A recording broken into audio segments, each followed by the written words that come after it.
Democrats don't speak for me. Speak for me, speak for me. Republicans can't speak for me.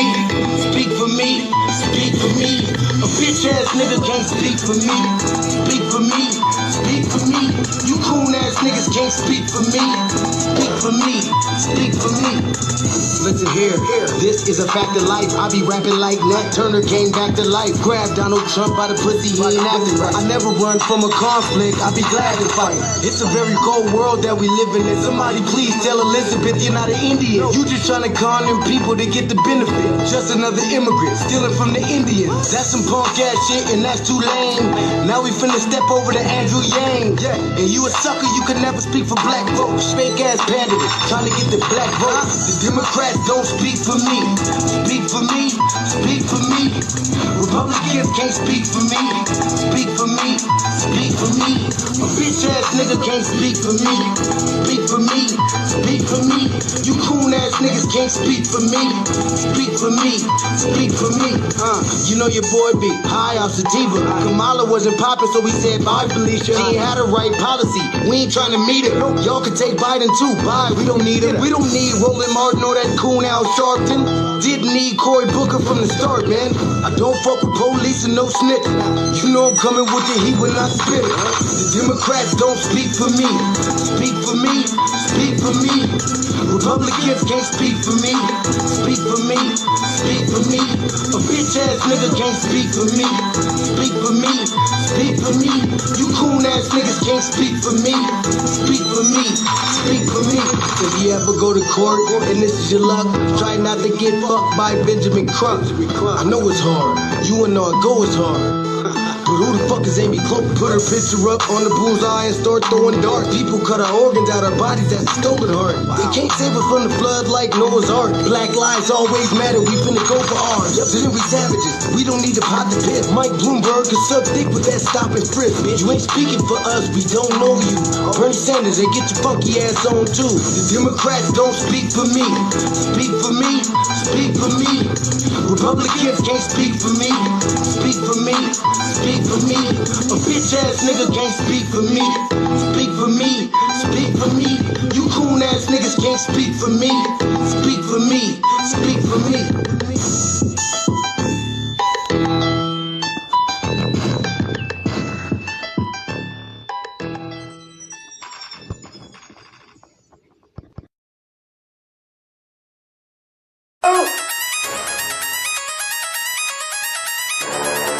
I'm talking about shout going crazy. People going crazy in these motherfuckers.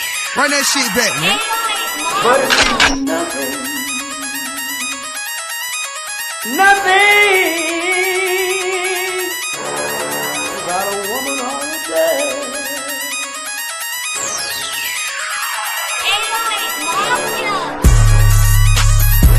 Man made the car.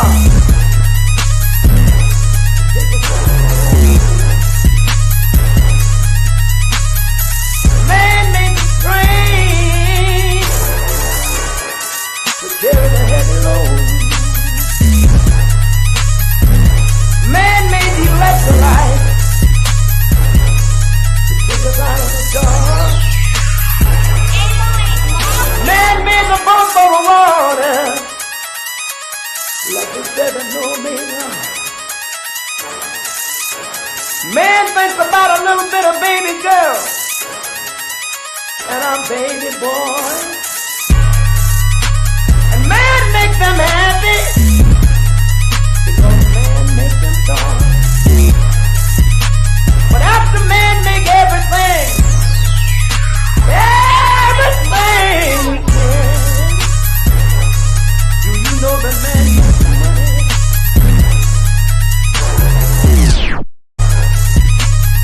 To buy from other men. This is a man's world.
Sorry, y'all. I was having technical difficulties. It's down. Computer wanted to act stupid right when I went live. But greetings. Thank y'all for tuning into this continuation of the Frontline Black News. I passed out last night, so I was able to complete the topics I wanted to get to. So I'm just going to leave off where I left off at. So we got that dude that got elected in New York. Well, first of all, thank y'all for tuning in to Season 5, Episode 14, continuation of the Frontline Black News. I'm your host, Chain Krumah. We might be joined with Shabaka, but he's probably getting ready for Shabaka's Black Experience Enhanced tonight, which we're going to have tonight. Like we usually do, at 7 p.m. Mountain Standard Time. But I'm going to discuss the topics I didn't get to in Part 3 and I'll give my commentary on, really. So I have to do that. This guy, not elected, but he got, he won the primary for the Democrats. Zohran, I don't know how to say his name. Zohran, Mamdani, Disruptor or establishment, phony radical, snake oil salesman. Eric Adams rips this guy a new one in the new New York City mayoral race. The Karmelo Anthony stabbing video will it debunk self-defense now that he's been indicted for murder. Also, the family is asking for more money in the case to cover legal fees. What's the term African American a government trap? Black dude confronts podcaster for disrespecting black women. And last but not least, got our Unhoused neighbor news and our illegal migrant news. Shout out to Twin. Thank you for tapping in.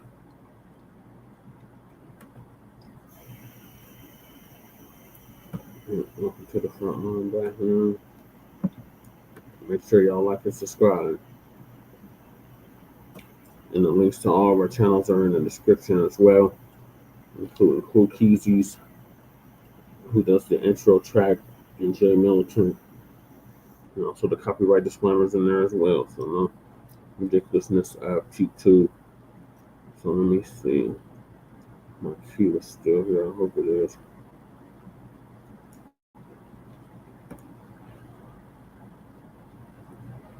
Like my shirt says, reparations now.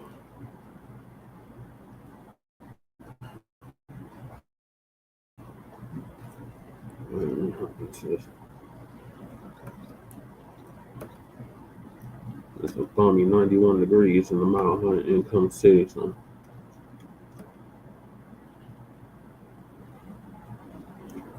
Professor Blacc is going to give us an update on this.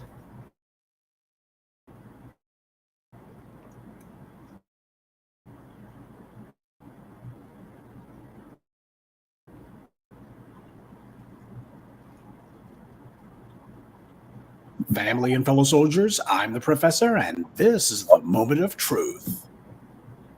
The white media is reporting on a political earthquake that took place in the city of New York last week. A guy named Zohran Mamdani has become the ultimate dark horse candidate for the mayor of New York City because nobody saw this guy coming, and his approval happened to be around 0% for a candidate who was running for the office. Now, the way that the white media is reporting on this guy, apparently you would think that he was some sort of political disruptor. But you'll have to listen to the very end of this morning's briefing to get my opinion about this guy. Let's go ahead and start with the obvious. The quote-unquote young upset winner of the Democratic primary in New York last week beat a slew of the most well-known and well-funded establishment Democrat whores in the city, which just goes to show how talentless and directionless all of those bought and paid for political prostitutes in that city are. And so many of them were being funded by mega millionaires and even billionaires like Mike Bloomberg. I think it's safe to say that he's political poison. If he says red, you better say black. Now, the big loser in all of this is Andrew Cuomo. He comes from New York political royalty, the Cuomo family, and he's the former governor of the state. He was so desperate for a second act, but instead looks like this is going to be his final curtain. Now, he wasn't blown out. He lost by 10 percentage points, but he lost to a complete and thorough nobody who no one had heard of before last week. This guy Zohran was massively outspent by the likes of Cuomo, which proves that while money is crucial to winning elections, we now live in an era where we're seeing the limits of what money can do. Yes, it's still cancerous and needs to be checked, but at least in some cases, money can wind up becoming a liability. If you're too out of step with voters, having too much money on hand will encourage you to take positions that you simply can't come back from. Money can still buy elections, but in this political climate, the dollar don't go as far as it used to. Now, of course, when it comes to the white media trying to make it sound as if the Democrat establishment just can't believe what it's seeing and such, let's be honest here. While he wasn't their first choice, the reality is he's still on the inside of the tent peeing out, and that's the part that's the most important to him. They would prefer somebody else, but if they have to, they will put up with this new guy if they have to. Because when a nobody comes out of nowhere and beats an entire slew of bought and paid for political operatives, that lets you know how out of step you are with the voters. He overcame all of them. And this guy went from what the white media said was 0% polling support in the beginning to now being the Democratic nominee for mayor of America's greatest city. The way that the white media is reporting on this guy, depending on how you look at things, you might think that maybe this guy is supposed to be the Democrats' answer to Donald Trump's right-wing populism, the leftist populist candidate. Mamdani is a self-proclaimed socialist. That's radical enough in and of itself. It's certainly out of the ordinary. So the Democratic primary voters rejected the likes of Andrew Cuomo for an out-and-out socialist. And that tells you everything you need to know about the mood of the voters, not just in New York, but nationwide. And while I'm not going to be singing this guy's praises, we'll get to that in a minute, the reality happens to be the Democrats have become every bit as corporatist as the Republicans. They take the same positions because they take money from the same donors. All of those white media headlines talking about how the Democratic Party was being taken over by the radical fringe. Well, when something like this occurs, now the white media is starting to pipe down on some of it. They're starting to shut their mouths a little bit on that. They can't be quite so bold and strident because they thought that they could conjure magic as usual. They'll go ahead and print some headlines and the voters will follow it because they usually do. But in this case, Mamdani was able to basically buck the trend, and he did it because of the fact that the voters are sick and tired of what they've been getting. The white media can post as many headlines as it wants, but that doesn't change the fact that people are still out of money, out of hope, and out of patience. So, how could this happen in America's largest city? It shows how drastically people want the plutocrats overthrown. No, he's not everything that the white media would like to try to make him cracked up to be. But what this says about the mood of the voters is everything. The same way that voters were willing to let Donald Trump back into the White House to give the middle finger to the powers that be, now you go a socialist in charge of the place where Wall Street is. Both political parties have completely sold out to the same corporate and elitist forces who have raped the national economy for generations. And the white media has spent its time trying to demonize or ridicule or otherwise marginalize a democracy. Everyone sees the problems, but what they don't see is anyone in either party who's willing to admit that the rich have stolen the country right out from under the people, and now it must be taken back, or there needs to be a revolution. When you have billionaires in your country, what that means is there's been serious policy failures. You don't get billionaires unless you got the politicians, the policymakers who have decided that they're going to rewrite the laws for a select few. Everything from copyright law to energy policy has all been written by the wealthy to make sure that they would create a closed loop, a self-perpetuating cycle where they redistribute the wealth from the working class to the upper class. That's what they've been using their money to do. Frédéric Bastiat, a French political theorist, famous life, over time, men create for themselves a legal system that authorizes it and a moral code that glorifies it. You know, that pretty much sums up white supremacy in a nutshell. There's a saying that's popular, at least among white conservatives. Socialism works right up until the moment you run out of other people's money. Well, New York City just got through giving the working class rebuttal to that one. Capitalism works right up until the moment you run out of employees to exploit and customers to rip off. Because the reality is that under a capitalist structure, you will only have a democracy right up until the moment the rich realize they can buy it. Soon as they do, they'll immediately start buying the politicians, and through them, they will have policy that allows them to take everything else and use the power of the state to just hand it over to them. Why do you think it is that whenever one of these big companies comes to your town, the politicians at the local, county, and state level immediately give these guys huge tax breaks? the kind of benefits that are never given to ordinary mom and pop businesses. That's the reason why most businesses go out of business in the first 5 years. They're undercapitalized. How much farther would they be able to get if the state decided that everybody gets to have a 5, 10, 15, or even 20-year tax holiday? No, they only do that for the big boys. And then what happens is their very own employees are made to pay taxes, and all of these smaller businesses, their would-be competitors, they have to pay taxes, while the mega millionaires and the billionaires are tax exempt. That's a closed loop. That is a racket. And that is so-called American democracy under capitalism. Okay, now, no summary of the Democratic mayoral primary race would be complete without discussing the city's favorite cop, Officer Eric Adams of the NYPD. Seems Officer Adams has been on paid leave, or rather suspended, because he's been laying low for a while.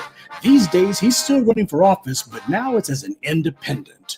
And look at how quickly this clown Adams has fallen. He went from being the golden boy of the white establishment in New York to now being nothing more than their whipping boy. The rich and powerful in New York political circles would much prefer a Republican to an avowed socialist. Giuliani was a Republican, by the way. But if the polls make it clear that Mamdani has the overwhelming advantage, then those same white dark money donors will hold their noses and support a socialist before they support a black candidate. All right, that's the information that most of you know and that you've already heard from the white media. Now let's discuss something that nobody else is. Mamdani is an immigrant, obviously. You know that he was raised in Africa. His parents are two Indians from Uganda. Yes, this guy, his parents are Ugandan. Moved to South Africa after that, and that's where he grew up as a young child. Which means that, like Charlize Theron and Elon Musk, this Mamdani character would qualify as quote-unquote African-American. I put that in quotes in case you didn't hear me. Mamdani himself has said that his parents are East African. That's how he describes them. And of course, he made sure to take pictures with black folks, which is more than Ocasio-Cortez managed to do.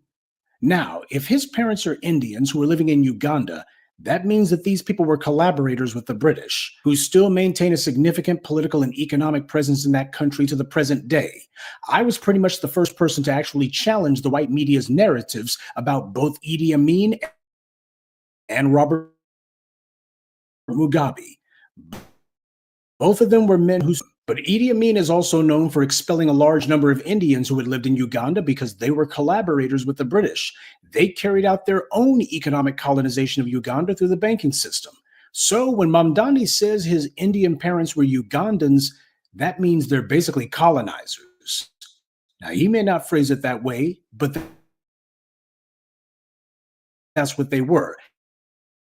And that's the reason why his parents had absolutely no problem picking up tent and moving to apartheid.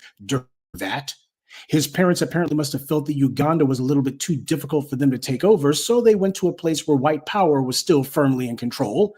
And like in Uganda, you also have a lot of Indians who white supremacy let in to act as a buffer between the white occupation regime and the South African people. And while I'm not going to say that 100% of the Indian population in South Africa are still on board with team white supremacy, the reality is the vast majority of them are. This is Mamdani's background. This is what the white media isn't telling you about him. While the white media is trying to simultaneously walk the tightrope of saying that this guy is bad for the establishment Democrats and, oh, this is more of that fringe stuff that the Democrats don't need, while at the same time they cannot ignore the actual tide that this guy represents because of his support, not because of him, but because of the fact that his candidacy shows exactly where the minds of the voters in New York City are, and that it's probably a bellwether for the remainder of Democrats across the country.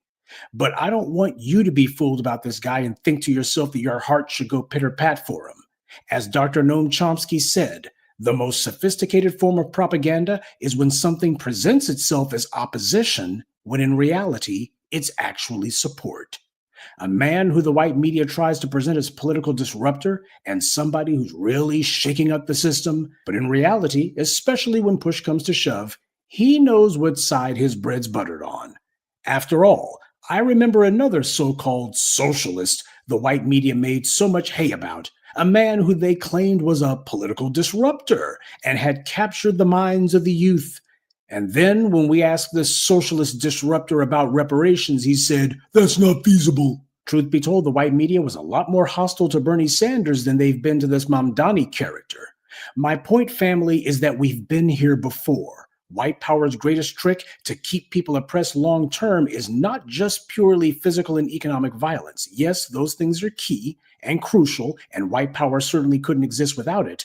But the most important tool the enemy uses is to put mental chains on the oppressed, and they do that through propaganda. And the biggest bit of propaganda the enemy always uses is to tell the oppressed that there's mechanisms within the system of oppression that you can use to stop your oppressor. Once people buy into that fiction, they will waste years and eventually their entire lives mindlessly trying to see if they can get the system to do what it's supposed to do. White power has always relied on the use of false choices as a way to manipulate and con the oppressed into sitting on their hands and hoping that the puppets white power puts on the ballot will actually fight the very system that put them on the ballot. This is why Neely Fuller said white power believes in taking both sides of the conversation. This is what he was talking about. You go along with Barack Obama or Bernie Sanders or this Mamdani character, and you think that these guys are actually challenging the system when in reality, they're just one of the system's puppets. Donald Trump is about the closest we've seen to a true disruptor, and nobody's happy with him. Is there any black person out there truly stupid enough to think that he's pro-black? At least with the orange man, though, you have no illusions about what you're getting. That's what people hate about Trump. He confronts them with the reality of the situation that they're truly in, and that the ballot has failed. In order to bring about actual change, you're going to have to force the system to do things it wasn't designed to do. And don't expect any of these puppets from the Democratic Party to teach you how to do that, and don't expect any of them to cheer you on while you're doing it either. Look, I have not been impressed by any of Mamdani's truth be told lukewarm criticism of Officer Eric Adams and the NYPD's co-workers. The thugs in blue in New York City need to be punished. And the weakness of the lip service that he's paid to that idea has only been exceeded by the fact that he's stopped talking about any sort of police criticism in the months leading up to the election. So yeah, as far as he's concerned, he says what he's got to say to get support when he needs it, and then it's going to be time to pivot for the general election, and that's going to be his true position on the issues. We've seen that one before too. Look, regardless of this guy's background, would it be interesting if he actually turned out to be some dyed-in-the-wool socialist who actually was going to shake things up if he genuinely was that kind of candidate?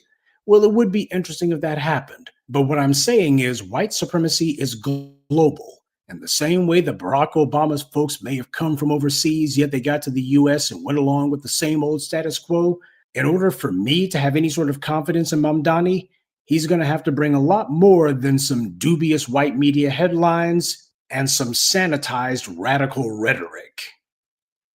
Good day, and be one. I'd like to take a moment to mention some of our contributors.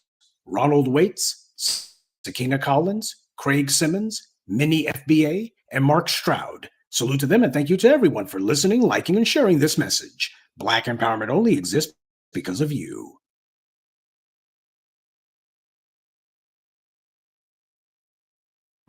Yeah, thank you, Professor Black Truth. Sorry, Shy, this ain't a sports channel. It's not a sports or religious channel. This is a black channel, and we discuss black news and things that specifically pertain to the black community. I appreciate you tapping in, but this ain't the show for that. I agree with what Professor Black Truth was talking about.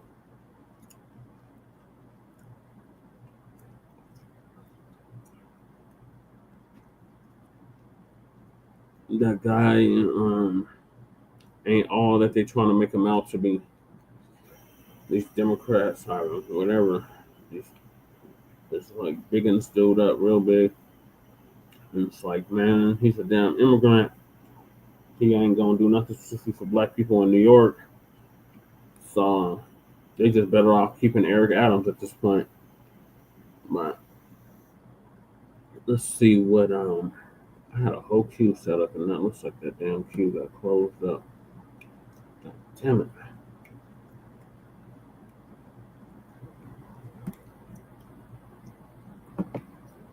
Hold on, I had another video to play.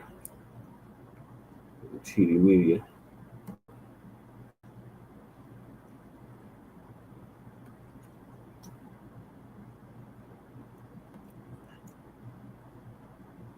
Damn, I lost my whole damn cue. Hold on, what is that?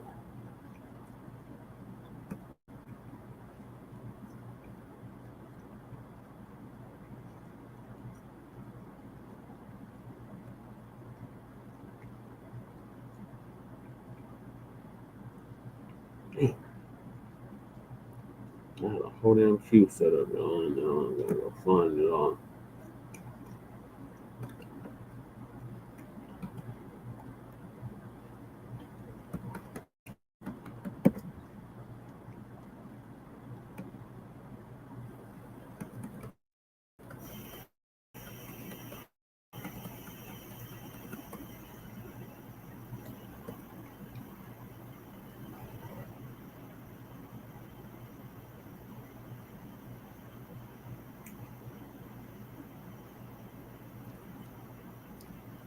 Where the hell is this damn queue at? I'm gonna go find all these videos I had in this damn queue.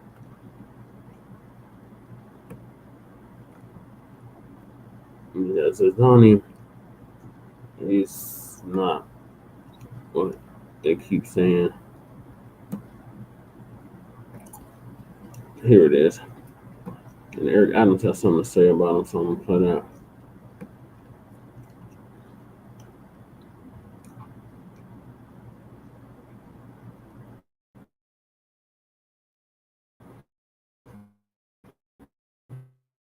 You know, you used to have one day election, now you have, and they like that, but they love the tariffs. I had Texas Instruments come in the other day, big company, and he said, we're putting in $60 billion into new plants and new equipment, new everything. Sir, you're going to keep the tariffs, aren't you? Because if I ever took the tariffs off, and we're going to absolutely keep it. And the word that somebody that, like this communist from New York, someday gets elected, I can't believe that's happening. That's a terrible thing for our country, by the way. He's a communist. We're going to go to a communistic state. That's so bad for New York. But the rest of the country is revolting against it. What's going on, everybody? Thank you all for joining me today. If you haven't already, please make sure you hit the like button, subscribe to the channel if you're new to the channel, and most importantly, please make sure that you are following me on Telegram at TD Media Group to help circumvent social media censorship and shadow banning. With the introduction out of the way, let's get into today's news. And today, we have to head on over to New Venezuela. Why is that? Because it looks like things are going to get a lot worse in New Venezuela, formerly known as New York City, in case you don't know what I'm talking about, because it looks like they are getting ready to vote in as mayor. It's pretty much a foregone conclusion at this point. A socialist by the name of Zohran Mamdani, if I remember his name correctly, right? I remember over the course of the last, you could say 2 years, when I would do numerous live streams and numerous videos on the Emperor of the People's Republic of Chicago, Brandon Johnson. And I would say over and over again, for those of you who do not live in Chicago, right, but you're outside of Chicago in a blue city, you know, don't ever think it can't get worse, because that's what the people of Chicago thought. They thought that when they voted out Lori Lightfoot, that there was no way things could possibly get worse than Lori. And then in comes Emperor Brandon Johnson. And it appears that this looks like this could be the same situation in New York, from Eric Adams to Mamdani, right? Mamdani is a socialist who is really selling pie in the sky. And that's why I really wanted to talk about him today and talk about the mayor race in New York, because I'm starting to notice this trend, right? Or I shouldn't say a trend, but I'm starting to notice that many people in the New York area are speaking up, including Eric Adams, who we're looking at right now, who are exposing the fact that this man is selling pie in the sky, the socialist dream, where in New York, it's going to be free everything, everything you can think of is free. But he's lying. He's promising a bunch of stuff that he knows he can't do. Send you the link. But these lunatics in New York are deciding to put him in anyways, which is unbelievable. I mean, to be honest with you as well, it appears as if Mamdani may actually be even worse than Brandon Johnson, just because of how radical he is. So what I want to do first is I want to play this video here of Eric Adams. Eric Adams just really exposed Mamdani for who he is. And I quote, a snake oil salesman. Let's take a listen to what Eric Adams had to say, and then we'll get back into the discussion. You had one candidate that was running away from his record. You had another candidate with no record, and you have Eric Adams with a record. I delivered for the city, and we're not going backwards. We're not going into a place where we want to defund the police, don't invest in jobs, where we believe we can make broken promises that we can't deliver. I delivered on every promise I gave to Mr. Mayor, it's not just defund the police. This candidate, Democratic Socialist, he wants to freeze the rent. He wants city-run grocery stores, social workers to replace the police because that's going to help. He wants $60 billion of debt fund for affordable housing. He wants free buses, no cost for childcare, baby baskets for newborn, and a $30 minimum wage. How can someone vote for this? He's a snake oil salesman. Mm-hmm. He will say and do anything to get elected. Think about this for a moment. He wants to raise 1%. He wants to raise tax on 1% of New Yorkers' high-income earners. As the mayor, you don't have the authority to do that. You know who has the authority to do that? An assemblyman, which he is. He wants to do free buses. He could have done it at assemblyman. He doesn't understand the power of government and how you must making sure you improve your economy, raise the standard of living. And this is what we've done in the city. And I'm looking forward to being on the campaign trail and showing New Yorkers we can't go backwards. And New Yorkers never surrender or quit. I'm never going to quit for the city that I love. That is. So I only thing I would slightly disagree with him is when he states that Mamdani doesn't understand. No, he understands. I don't give people the benefit of the doubt like that. Mamdani understands. He's just a liar. He's just a liar, a snake oil salesman, like Eric Adams says, because in the position that he currently holds, these are things that he could organize to put in place now. Right? What other, but he's not, and they're not, right? You know, why haven't they at least even attempted or tried to do this yet? It's because on many levels, they're not serious about this pie in the sky stuff that they say that they're going to do. But they say these things to get elected and then still turn the city upside down and trash it, essentially for their own personal benefit at the end of the day. A lot like Brandon Johnson in the People's Republic of Chicago, right? It's just like that. I want to get into this next clip here as well of another individual that's saying the same thing concerning Mamdani, right? This is very consistent. Everybody knows that he's lying and he's selling pie in the sky nonsense, but it also says a lot about those that are willing to vote for him. How do you put somebody in office that you know is lying? Going back to the hypocrisy of the DNC lunatics. Oh my God, Trump is a liar. Trump lies about everything, and Trump. This guy, Trump has gotten in office and he's doing literally everything that he said he was going to do. Everything he said he's going to do. Even the stuff that some of you guys are upset about concerning, you know, Iran and Israel. No, I know everybody in Israel, you know, some of you guys can freak out, you know, but even with him, with Trump bombing Iran, are you really surprised? No. I don't think any of us should have actually been surprised. You can feel how you want to feel about it. And I want to derail the conversation because I know when it comes to that, Lord have mercy. Okay. You know, but my point is that Trump essentially has turned out to be a man of his word and doing the things that he said he was going to do. Even in bombing Iran, you know, once again, you can feel how you want to feel about it, but it's not a surprise given the loyalty that he said that he would have towards Israel. So even when he's going off script, doing something that you don't want him to do or that you disagree with, it's not really a shock. You get what I'm saying? But when you're talking about these so-called progressive, I just categorize them as they are DNC lunatics. They're just outright lying. But the people that support them, they don't care at all. It speaks volumes about these kind of voters, right? It's actually a little concerning. Now let's get into this clip here. It's another clip of another individual just expressing the same thing about Mamdani, that this guy's a liar, and he knows he's a liar. He's not going to do anything that he says he's going to do. Let's get into this clip next. It's been a long time since this gentleman appeared on this program, but we welcome his return. Yeah. Bradley Tusk, he's the CEO of Tusk Ventures. Bradley, you think Mamdani's going to win, don't you? I do. Look, he won pretty decisively in the primary. About 1 million votes were cast in the Democratic primary. 4 years ago in the general election, just 1.1 million votes were cast. And so it's really hard to see where the extra votes would come from to elect Eric Adams or Andrew Cuomo or Curtis Sliwa or anyone else. What impact, let's start with Wall Street. Yeah. What impact on Wall Street, the investment community, the investment banks, if we got a socialist mayor? Minimal. So look, literally, I'm a venture capitalist, and the title capitalist is in my job, and I certainly am not a Mamdani supporter.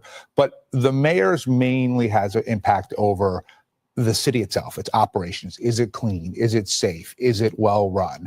And look, if the city is dirty and dangerous, less people want to live here and work here, and there is an impact that way. But the notion of all of a sudden capitalism is leaving New York, or taxes are going to triple, or we're going to have government-operated businesses. Like, he doesn't even have the power to do any of that. Those are all great campaign slogans that, look, he's a smart politician. The people voting in a Democratic primary in New York City are exceedingly liberal, and he understood what he needed to say to win those votes. But the vast majority of what he promised, he doesn't have the power to do. He was only... You see, what this also tells me as well, and it speaks to what we always say all the time on this channel when you talk about DNC lunatics, particularly the politicians like a Jasmine Crockett or AOC, that they hate Trump more than they love the country, right? And essentially, they'll destroy the country if it means they can destroy Trump. And at the end of the day, this is really what it's all about. This man will destroy New York City if it means that he can just frustrate any and everything that Trump is trying to do to, you know, make America great again, which would also then ripple to making New York great again, right? Or New York City. Because essentially, if you pay attention to Mamdani, and I've been paying attention, I've listened to the things that he's been saying here and there, free this, free everything. One of the things that he's consistent in saying is talking about Trump-proofing New York City. He says it over and over again. Trump-proofing New York City. So everything that he's doing, it's not even about making New York City great. It's not about restoring New York. It's just about different ways of trying to frustrate Trump's plans and ideas, you know, to restore the country, and even to restore, you know, New York State and New York City. Everything is about being a spoiler with these DNC lunatics. That's why I call them who they are, DNC lunatics. You're just trying to be a spoiler. You're just a troll. You're just a clown. You're just a goofy. These people are not serious about politics. And Mamdani clearly isn't serious about politics, because he's promising you guys a bunch of stuff in New York that he knows he's not going to do, and that he knows he can't do. And he's also a supreme hypocrite. Let me get into, what's my man's name? He just said his name, Curtis CY or Sewell. You know, the guy that always wears the red beret. Because he highlighted just extreme hypocrisy concerning defunding the police, right? And his own personal security. Let me get into this clip next. Check this out. This is ridiculous. If we can pull up some of his proposals here. Yeah, freeze the rent, city-run grocery stores, $70 billion worth of debt to fund affordable housing, free buses, no-cost childcare, baby baskets to newborns, $30 minimum wage, a few more not on this list here, defund NYPD, defund prisons, defund medical bills, and get rid of private insurance. Your thoughts? But in typical political fashion, do as I say, not as I do. He claims he's under threat, right? Mm-hmm. So who's protecting him now? Off-duty NYPD armed officers. Who does he want protecting New Yorkers? Social workers. Yeah. Hey, Mamdani, do what you suggest everybody do. Why isn't he being protected by social workers? I'm a guy who was shot 5 times by the Gattis and Gambinos in 1992. I travel by myself. I'm in the streets. I'm in the subways. I'm the people's mayor. You have to have a feel. You know, I hate to break the baby boomers bubble, because I'm a baby boomer. Mm-hmm. The millennials are the majority now. Do the analytics. You must get millennials on your side to win elections. I've been working with young people my whole life as leader of the Guardian Angels here and in 13 countries and 130 cities around the world. Okay, so we'll bring that down. You know, we don't need to listen to the rest of what he's saying, but I really just wanted to highlight what he was talking about concerning the hypocrisy. Cori Bush, you know, former Congresswoman Cori Bush, she was voted out, you know, in her last election, was the same way. These people say defund the police. but she got her own private security. You know, she had private security, and then let's be honest, she stole money. In my opinion, I assume, right? She took her campaign funds. Those of you who are subscribed to the channel, remember we discussed this on this channel. She said that the private security that she was paying for, excuse me, with her campaign funds, the private security that she was paying for, they were sleeping on the job. Quote, they were sleeping on the job. They weren't protecting her. So then what she did was that she took her campaign money that she was using to pay for private security and started paying her husband to be her private security with her campaign funds.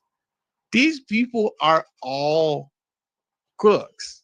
Okay. These people are all crooks as well as psychopaths. I should have talked about this in the beginning of the video, but I'll talk about it now. I just want to bring this up just for a second, bringing this up and showing you guys. How many of you guys remember with Mamdani? It was when Tom Homan came to New York a few months back. Mamdani ran into Tom Homan, or I should say he basically pursued Tom Homan, you know, and was protesting against Tom Homan.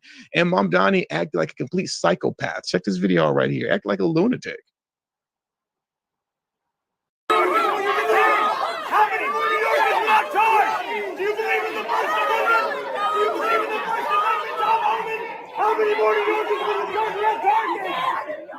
Now, like I said earlier, I brought that up just to bring it up, just to show you guys that this is what you're dealing with. You're dealing with the lunatic, but like Cori Bush, is really all about enriching himself, right? I sell garbage to you, I get in office, and I get rich. That's what this is all about. It's about enriching yourself and then being spoiler for Trump. Now I want to get into some other things too as I round this video out. I just really want to show you how psychotic this guy is, man. I mean, he's just literally saying anything. Look at this here. Let me move this off the screen and look at this. Okay, so this is from Charlie Kirk, right? I'll make this bigger so you could all read this together. This is completely ludicrous. Zohran Mamdani is promising to hike the tax burden of whiter neighborhoods. What? And you know, you can see here, I'll click on this actual here, right here, where it's getting this from. White neighborhoods understand where we are. Okay, this is Zohran from New York. Okay, you see this here, this part that's bold. Shift the tax burden from overtaxed homeowners in the outer boroughs to more expensive homes in richer and whiter neighborhoods. This guy is literally just saying anything. He's just saying anything, right? But it doesn't mean that just because he's just saying anything and most of the stuff he's not going to do, it doesn't mean he still can't run the city into the ground like Brandon Johnson did in Chicago. That's not what that means. So yes, he's a liar. Is he going to do the things that he said he's going to do? For the most part, by and large, no, he's not doing any of the stuff that he says. The majority of the stuff that he's talking about, he's not going to do it and he can't do it, right? Probably won't get the support to do it. But it doesn't mean he can't destroy the city still. Doesn't mean that he can't destroy the city still. Let's listen to this in closing. Look at this video here from Mamdani in closing. Check this out. Oftentimes, we've even found as legislators, when we go into these courts, the term violent crime is even used when people are stealing packages. Violent crime is even used when people are accused of burglary and there happens to be a housing unit in that same dwelling. So violence is an artificial construction. And we have to be very clear that what is happening here with these district attorneys, that is violence. That is violence at the highest degree. We have Violence is an artificial construction. He's one of those math is racist people. You know, people are like, you know, math, you know, 1 + 1 = 2. That's racist, apparently. Standardized testing is racist. You know, getting a formal education is racist. You know, and then now violence is a social construct. Apparently, there's no such thing as violence. What he's telling you is that he's planning on, you know, releasing violent offenders throughout the streets of New York, as if New York isn't violent enough already. Right? This guy wants to defund the police while having his own private personal police to protect him, but social workers to protect you while releasing violent criminals from the prisons because violence is a social construct or artificial construct, whatever nonsense he just said. Come on, man. Yeah, I mean, the people of New York got to do better. But when the inmates run the asylum, I don't know how you can. New York, just like New York City, just like Chicago. Well, actually, New York State, overall, just like Illinois, not just Chicago, and California, not just Los Angeles. They've seen a population decrease. I believe all three states, especially particularly the cities, Los Angeles and whatnot, they see the population decrease for 10 years straight, a decade straight of population decrease year after year after year after year. Chicago for sure, California for sure, and I believe New York as well. If not 10 years straight, at least 8 years straight. What that means is all of the reasonable people have left. And the only ones left in the city are the crazies. And the people that should care the most don't seem to care, right? Because they're not participating. So here you go. A complete lunatic getting ready to run the city of New York. And the only real chance of stopping him, let's just be honest. My man with the red beret, he from my understanding, he gets a decent amount of votes, but he's not going to win, right? It would really be between Cuomo and Eric Adams, to beat this guy. I mean, I guess my man with the red beret, Curtis, we'll just say his name is Curtis, could win too. But my point is this, because I'm just kind of dragging it right now. It would take for those three to unite against Mamdani to win, because those three cancel each other out. Like I said, Curtis, my man with the red beret, he, from what I've seen a little bit, he gets decent amount of votes, like from the conservatives that are there in New York. Cuomo, if I'm not mistaken, he said he's going to run as an independent now too. You have Adams who's going to run as an independent. They're both taking votes away from each other. It would take 2 out of the 3 to drop out, and the 2 that drop out say we're endorsing the one who didn't. So now all of our supporters go support this guy. That's what it would take to beat Mamdani. And from what I've seen, that's just not going to happen. Curtis, my man with the red beret, he doesn't rock with Eric Adams at all. And to be honest with you, Eric Adams and Cuomo, they don't like each other at all. Cuomo doesn't seem to have any plans anytime soon to endorse Eric Adams, vice versa. But that's literally what it would take. For the sake of New York, it would take those 3, 2 out of the 3 to get behind the one that doesn't get out and endorse them in order to have their supporters get, that one over the hump to beat Mamdani. But it's not going to happen. It's not going to happen, man. And that's very unfortunate, because this guy is a lunatic and a future crook. And with all that being said, that does it for today's news. So please hit the like button on your way out. Subscribe to the channel if you're new to the channel. Yeah, and please like and subscribe to Frontline Black News. Yeah, so this dude's a straight up Democratic lunatic, socialist. And if y'all elect him New York, and I don't want to hear nothing from y'all, because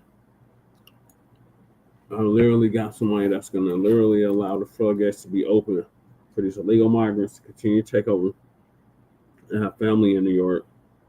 They're being displaced. They can't afford to live there no more. Many of them have moved back down to the South as a result.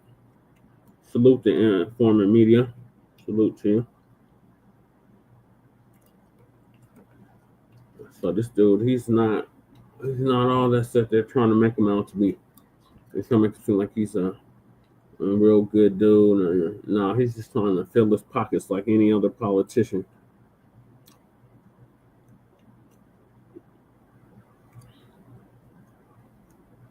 So shout out to TD Media Group for doing a thorough analysis of this guy.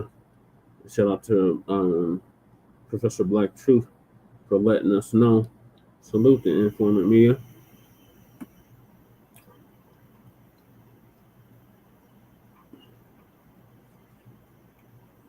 What this guy is all about. He's a snakes oil salesman. So moving along, we got an update on the Karmelo Anthony case. So the information man is going to give us an update on that. Karmelo Anthony stabbing video, will it debunk self-defense now that they have been indicted for murder? So they indicted Karmelo Anthony last week on first-degree murder.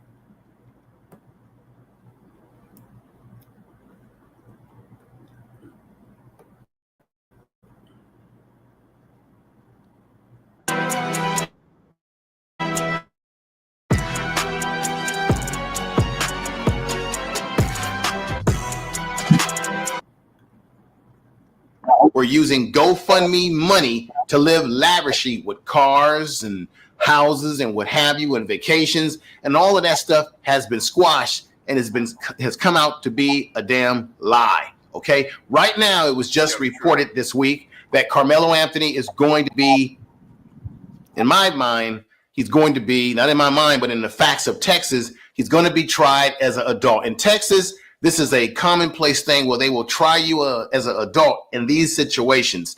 So that's going to be a pretty stiff situation because if he is found guilty, he's going to jail. He's going to go to jail or prison for a very long time. I contend personally that the young man was defending himself when you had two white boys that were much bigger than him putting hands on him, or at least the brother. Now, there's some people that say, yeah, they put hands on him, pushed him around. There's some that are saying, nah, but this is all opinion based. Okay. Now, what I've been noticing on the YouTube street lately is that people have been making rumors and putting out there that the video of Karmelo Anthony stabbing Austin Metcalf looks real bad, as if they've seen the whole damn video. People have taken snippet information and they've blown it into as if it's a fact. First of all, nobody has seen a full, clear vocal view of the video. You know why? Because most reporters that have been allowed to see with their own eyes what took place that day, they're even saying that it's blurry and you can't even really see whether Karmelo Anthony was the aggressor or even if Austin Metcalf and his brother were the aggressor. I would like people to stop putting out there that there's video out there that shows that he did a stabbing. You had Media Daily or one of these English rags where one of the reporters claimed that he was able to see the video and that he could clearly see that it was a very violent situation that could break open the case in terms of Karmelo Anthony stabbing Austin Metcalf. Not true. I'm going to show you a footage right now of a reporter who was allowed into Frisco, Texas police to look at the video. And he even says that they're not showing you the whole footage. They're only showing you just a little bit. And most of it is blurred where you can't really make out who's who. You know something's going on because why? There's commotion and you have people in the bleachers running to the left, running to the right. People are trying to get away from the scene when this took place. But on the video, according to this reporter who had witness account of the video, because the police are only showing just a little snippet of what happened. And he said that in that video, you can't even tell who did what. You can't see that Karmelo Anthony was the aggressor or not, or Austin Metcalf.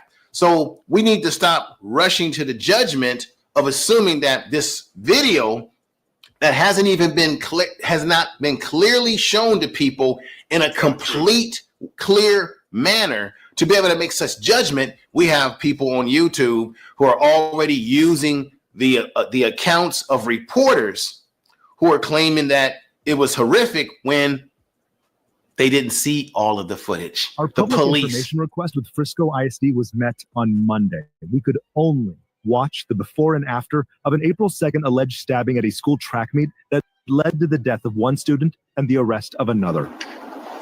The district didn't give it to us, but allowed us to watch it. The video is available for limited viewing only, citing student privacy and school security. There is no audio. Try to picture this. We're on the 4th floor. We walk into a room and there's a TV with a shot showing half of Kirkendall Stadium. It's a wide shot from the opposite side. And everything that happens in one very small fraction of the screen in the upper left-hand corner. We couldn't zoom in. It's blurry, pixelated. You cannot identify or see victim Austin Metcalf or suspect Karmelo Anthony. It is hard to tell how many people are under that memorial tent. It's also hard to tell what they're doing. But we do know that about 9:55, there's a lot of commotion, a lot of activity that happens at the top side of that memorial tent all the way down to the bottom. At this point, it is hard to tell, and it does not show on camera the alleged stabbing. We do know that there are a lot of people that run away from that scene soon after. We notice a number of what appear to be students running across the bleachers from many directions away from the tent. More people on the field start to notice and also run toward the back gate and exit. Okay, at about 9 minutes after the alleged stabbing, we see EMS drive right through to the backside of this stadium, and they park midfield. Next, we notice paramedics wheeling out a gurney, but have to walk all the way back to the gate and to the bleachers. There's a lot of activity at the bottom of those bleachers and what appears to be the triage of Austin Metcalf. 15 minutes after the incident, we see people put the tarp over the bleachers, which our helicopter cameras captured. All right, so looking at the timing, there's 26 minutes between the time of the alleged stabbing and the time EMS leaves Kirkendall Stadium with Austin Metcalf. At the same time, what appear to be officers, they are at the crime scene right next to that tent. All of this video will one day be shown in court. A grand jury may see it too in the coming weeks. The attorney for Karmelo Anthony confirms he's seen it, but neither family has disclosed whether they've seen it. In Texas, Frisco, Texas, are not showing you a clear hit view of it. So what people are doing is they're taking their biases and they're taking their interpretation to assume that, yes, it was horrific. Yes. Now, anybody being stabbed is horrific. Let me just correct that right now. It's a horrific act. But as right now, it hasn't been proven yet that Karmelo Anthony's self-defense position is not true until this footage is presented in court and put out there. Okay. So I just want to say that to everybody out there. Thank you for supporting this channel. Another thing I want to say is Dominique Alexander. He's been the family spokesperson. This guy is a so-called activist, and I've done videos on this guy, or at least one on my other channel, Truth Media Vlogs. Check that out because I'm going to be doing some new things over there that you're going to like. Truth Media Vlogs. Now, Dominique Alexander has a history of criminal activity, abuse towards girlfriend. There may be some domestic abuse towards a child, allegedly. I've looked at his police record, a little bit of it. I've seen his police. He has several mugshots. I believe that Dominique Alexander is the wrong person to represent this family, but that's just my opinion.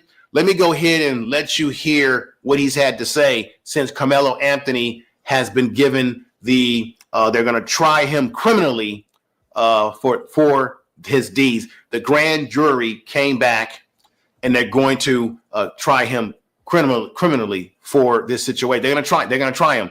Now, one would think that, hey, if the grand jury is going to try to indict Karmelo Anthony, that would mean that the video footage of the incident was horrific and it showed him, Karmelo Anthony, as the aggressor. We'll have to wait and see.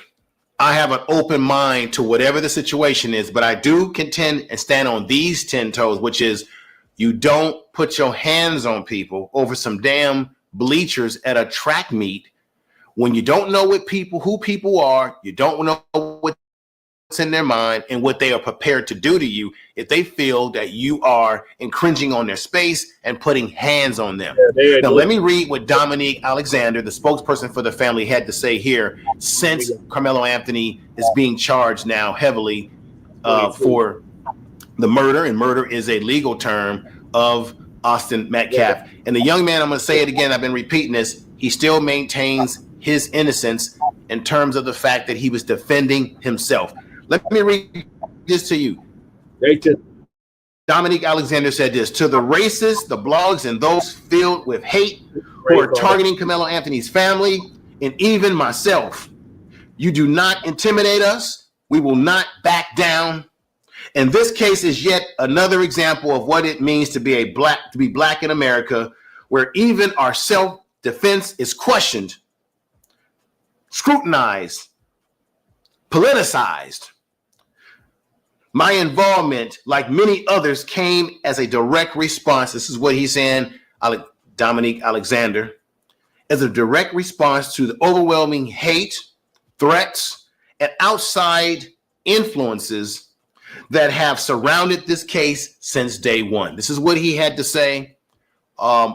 it's pretty obvious that Dominique, I said this before, I think he wants to reinvent himself and rebuild his career off of this case with Karmelo Anthony. He's going with the issue of racism, what black men go through in this society. Now, a lot of that is valid in terms of the way black young men like Karmelo Anthony, teenagers, how they are looked at by the eyes of the law. A lot of times we are looked at as criminals, and that when we defend ourselves, we're automatically to be seen as criminals. When the white boys and the white men defend themselves, they're seen as heroes and standing up for themselves. Now, that's been the general history going way back to even now of these situations. We're going to see what's going to happen here, everybody. Another thing that I want to let everybody know is that I'm hoping that when this goes to trial, that they put this on TV. They put the cameras in there so that we can see what's really going on. I do find it a disrespect and a double standard when Karmelo Anthony was trying to raise money, or his family was trying to raise money, that his family was treated very poorly. Now, this white woman, Shallow Hendricks, although she didn't take anybody's life, I find it a hell of a double standard that she is able to raise money for her family under the guise that she felt that her family was threatened because of what she said to a black child in a park with the N-word. And nobody had problems with that because she was a white woman. That's the double standard right there. But when it comes to Karmelo Anthony, his family can't get money or raise money for his defense. Kyle Rittenhouse was able to raise money for his defense. And he actually took the lives of two people, injured one, in a state that he had no right carrying a weapon because he was underage in the state that he was in. I think it's Minneapolis, Minnesota. At his age, he wasn't supposed to have that type of weapon. He wasn't at the right age, or he wasn't supposed to have that, and he wasn't supposed to have that type of weapon. But he still was able to be victorious in his case. And he went into a hostile environment where there was protests and a lot of things that were going on. Karmelo Anthony was at a track meet being told to remove himself from a space, and then they put hands on him, according to Karmelo Anthony. Another thing, Karmelo Anthony is in a stand your own ground state. So Karmelo Anthony had the right to defend himself if he felt that his life was in danger, and he had the right to stay there and stand his own ground. He didn't have to flee because under the laws in Texas, you have the right to stand your ground. You have the right to stand. Now, when the police showed up, he didn't run away. He answered questions. But I said this in my previous video. The police officer who first came on the scene that was talking to him, he already violated his rights under the Miranda rights because he didn't recognize that he was dealing with a teenager, or he didn't care that he was dealing with a teenager, and he should have told him right away, you have the right to remain silent. Any words you say can be used against you under the court of law. You have a right to an attorney and counsel and what have you. He was dealing with a minor. And most times when you deal with minors, you must also inform the parents as well. With that said, this is the Information Man Show. Y'all have a great day. Take care of yourself. Let me know what you think about him being indicted so far and going to be tried under adult laws in Texas. Okay. What do you think about people saying that the video looks bad? Have you yourself seen the video? Because the reporter that I just played for you, salute, Steve-O, said that he couldn't see anything. And so if you've got legitimate reporters that have looked at the footage and could not make anything out, then we cannot rush to judgment at this moment and say that, well, the video looks bad. Karmelo Anthony is in a lot of trouble, when the only people who are really going to see this video to make the proper interpretation of the video would be the jury and the people inside the courtroom when this case gets going.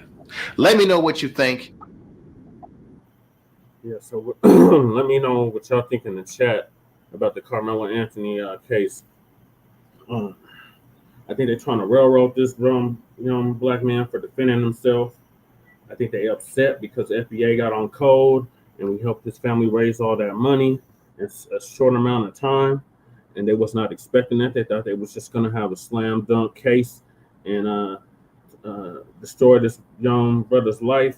This young brother was epitome of black excellence. And they try to make him out to be a thug and a criminal, just like we've seen what they did with Trayvon Martin, just like we've seen what they did with Mike Brown, just like we've seen what they did with so many. But they allowed Kyle Rittenhouse to cross state lines, talking about he coming to protect property, and he ended up unaliving 2 people. And he got off for it. It's going to be an interesting trial plan for him. That's right. I need more evidence. And Karmelo has the right to stand trial. Has his right to stand trial. That's right. That's right. Okay, yeah, I can dig it. So we'll keep y'all updated on what's happening with the Carmelo Anthony case. Like Information Man said, he just got indicted on first-degree murder. His family is asking for more money to the Gibson Go. I did have the link. I think I can put it in the chat. The Gibson Go link. If y'all would like to donate to them.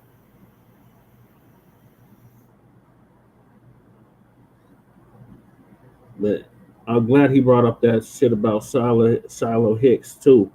That brought in the raising $1 million, calling a black child a nigger, and they sit up here and rewarded that K beast.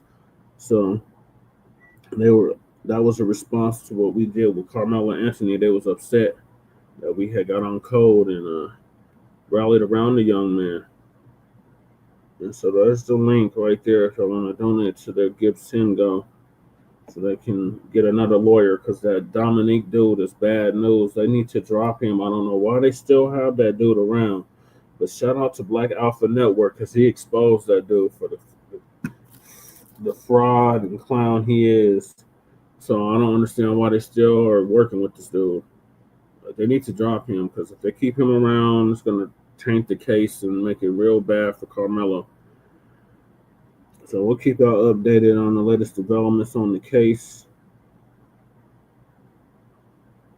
So moving along, was the term African American a government trap? If you ask me, yes, it was. I never identified with that term. It always frustrated me because it's like, what are you trying to say? Like, we belong in Africa or we belong in America? Are you trying to make us like Italian Americans or Irish Americans? Like, what are y'all doing? Y'all give us a whole continent, say that we belong to this continent, even though we have no direct ties to the continent. And then you say that we're Americans in addition to it, even though we don't get treated like Americans. So Tariq is going to give us an update on that through his Twitter space that he did a few days ago.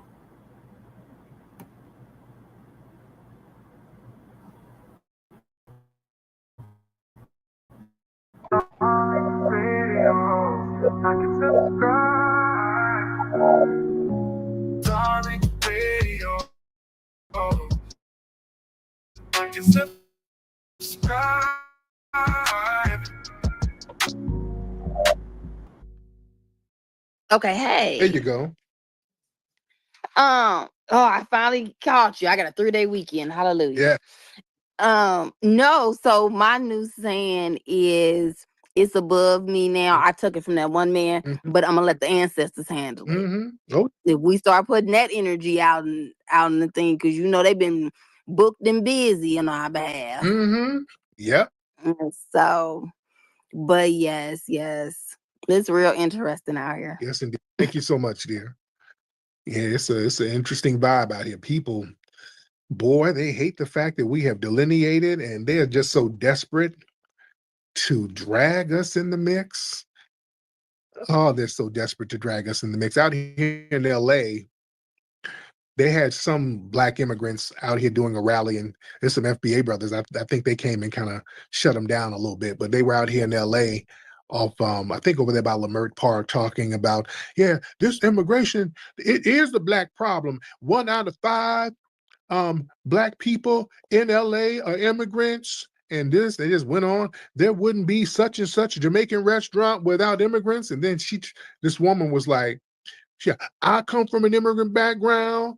Nipsey Hussle wouldn't be no marathon if it wasn't for Nipsey Hussle daddy. I'm like, oh, Lord. Boy, they were really trying to get us on the immigration is a black issue thing and all the black immigrants. And Nipsey Hussle's mama's FBA, by the way. My brother, his mother's FBA. But they were trying, they were just this desperate plea to try to get us to get on board with this. And then we're just tired. We're tired. That's why there's a lot of that animosity towards us, because now they can't galvanize us under the big old minority coalition no more. Because we done that. We've already rolled out the red carpet for all these different groups, and it ain't worked out for us. That's why we're just not jumping up with the cape on. We've already done enough for all these other groups, and they've shown disdain, and they thought they were good with white people. They thought that they were the model minorities. They thought that they were going to shine on us, and then white people turned on them, and now they're looking back at us like, hey, we all the same, nigga. No. Why can't we be together? No. Wait, who are you talking about? They arranged a hit on Karmelo, the 17-year-old. All lies and PNO addressed that.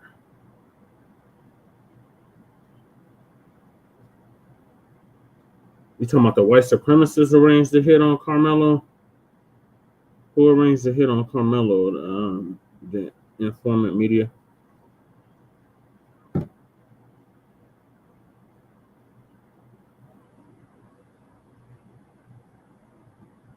Okay, the maggot. Oh, the maggots. Okay, got you. Yeah, well, remember his dad was sitting up there talking about, I forgive. And then the damn Jake Lang, the one that got pardoned by the dump from the January 6th riots, he was talking about, oh, you just can't do that. You need to get justice for your son and all this shit. He had that whole White Lives Matter rally that 12 people showed up to. They're saying Karmelo will be deleted in 25 hours after going to jail. Ooh. Oh, hell no. That's like how they put that hit out on R. Kelly too.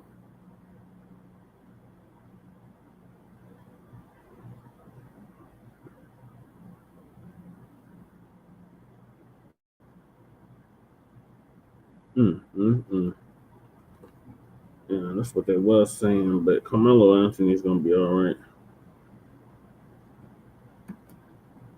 All right, getting back to this. Was the term African American a government trap? Yes. It was brought to us by Mr. Jesse Jackson in the late 80s. I never resonated with that shit. Yeah, them losers, they just don't want attention exactly and views. That's all. They're just clout chasing.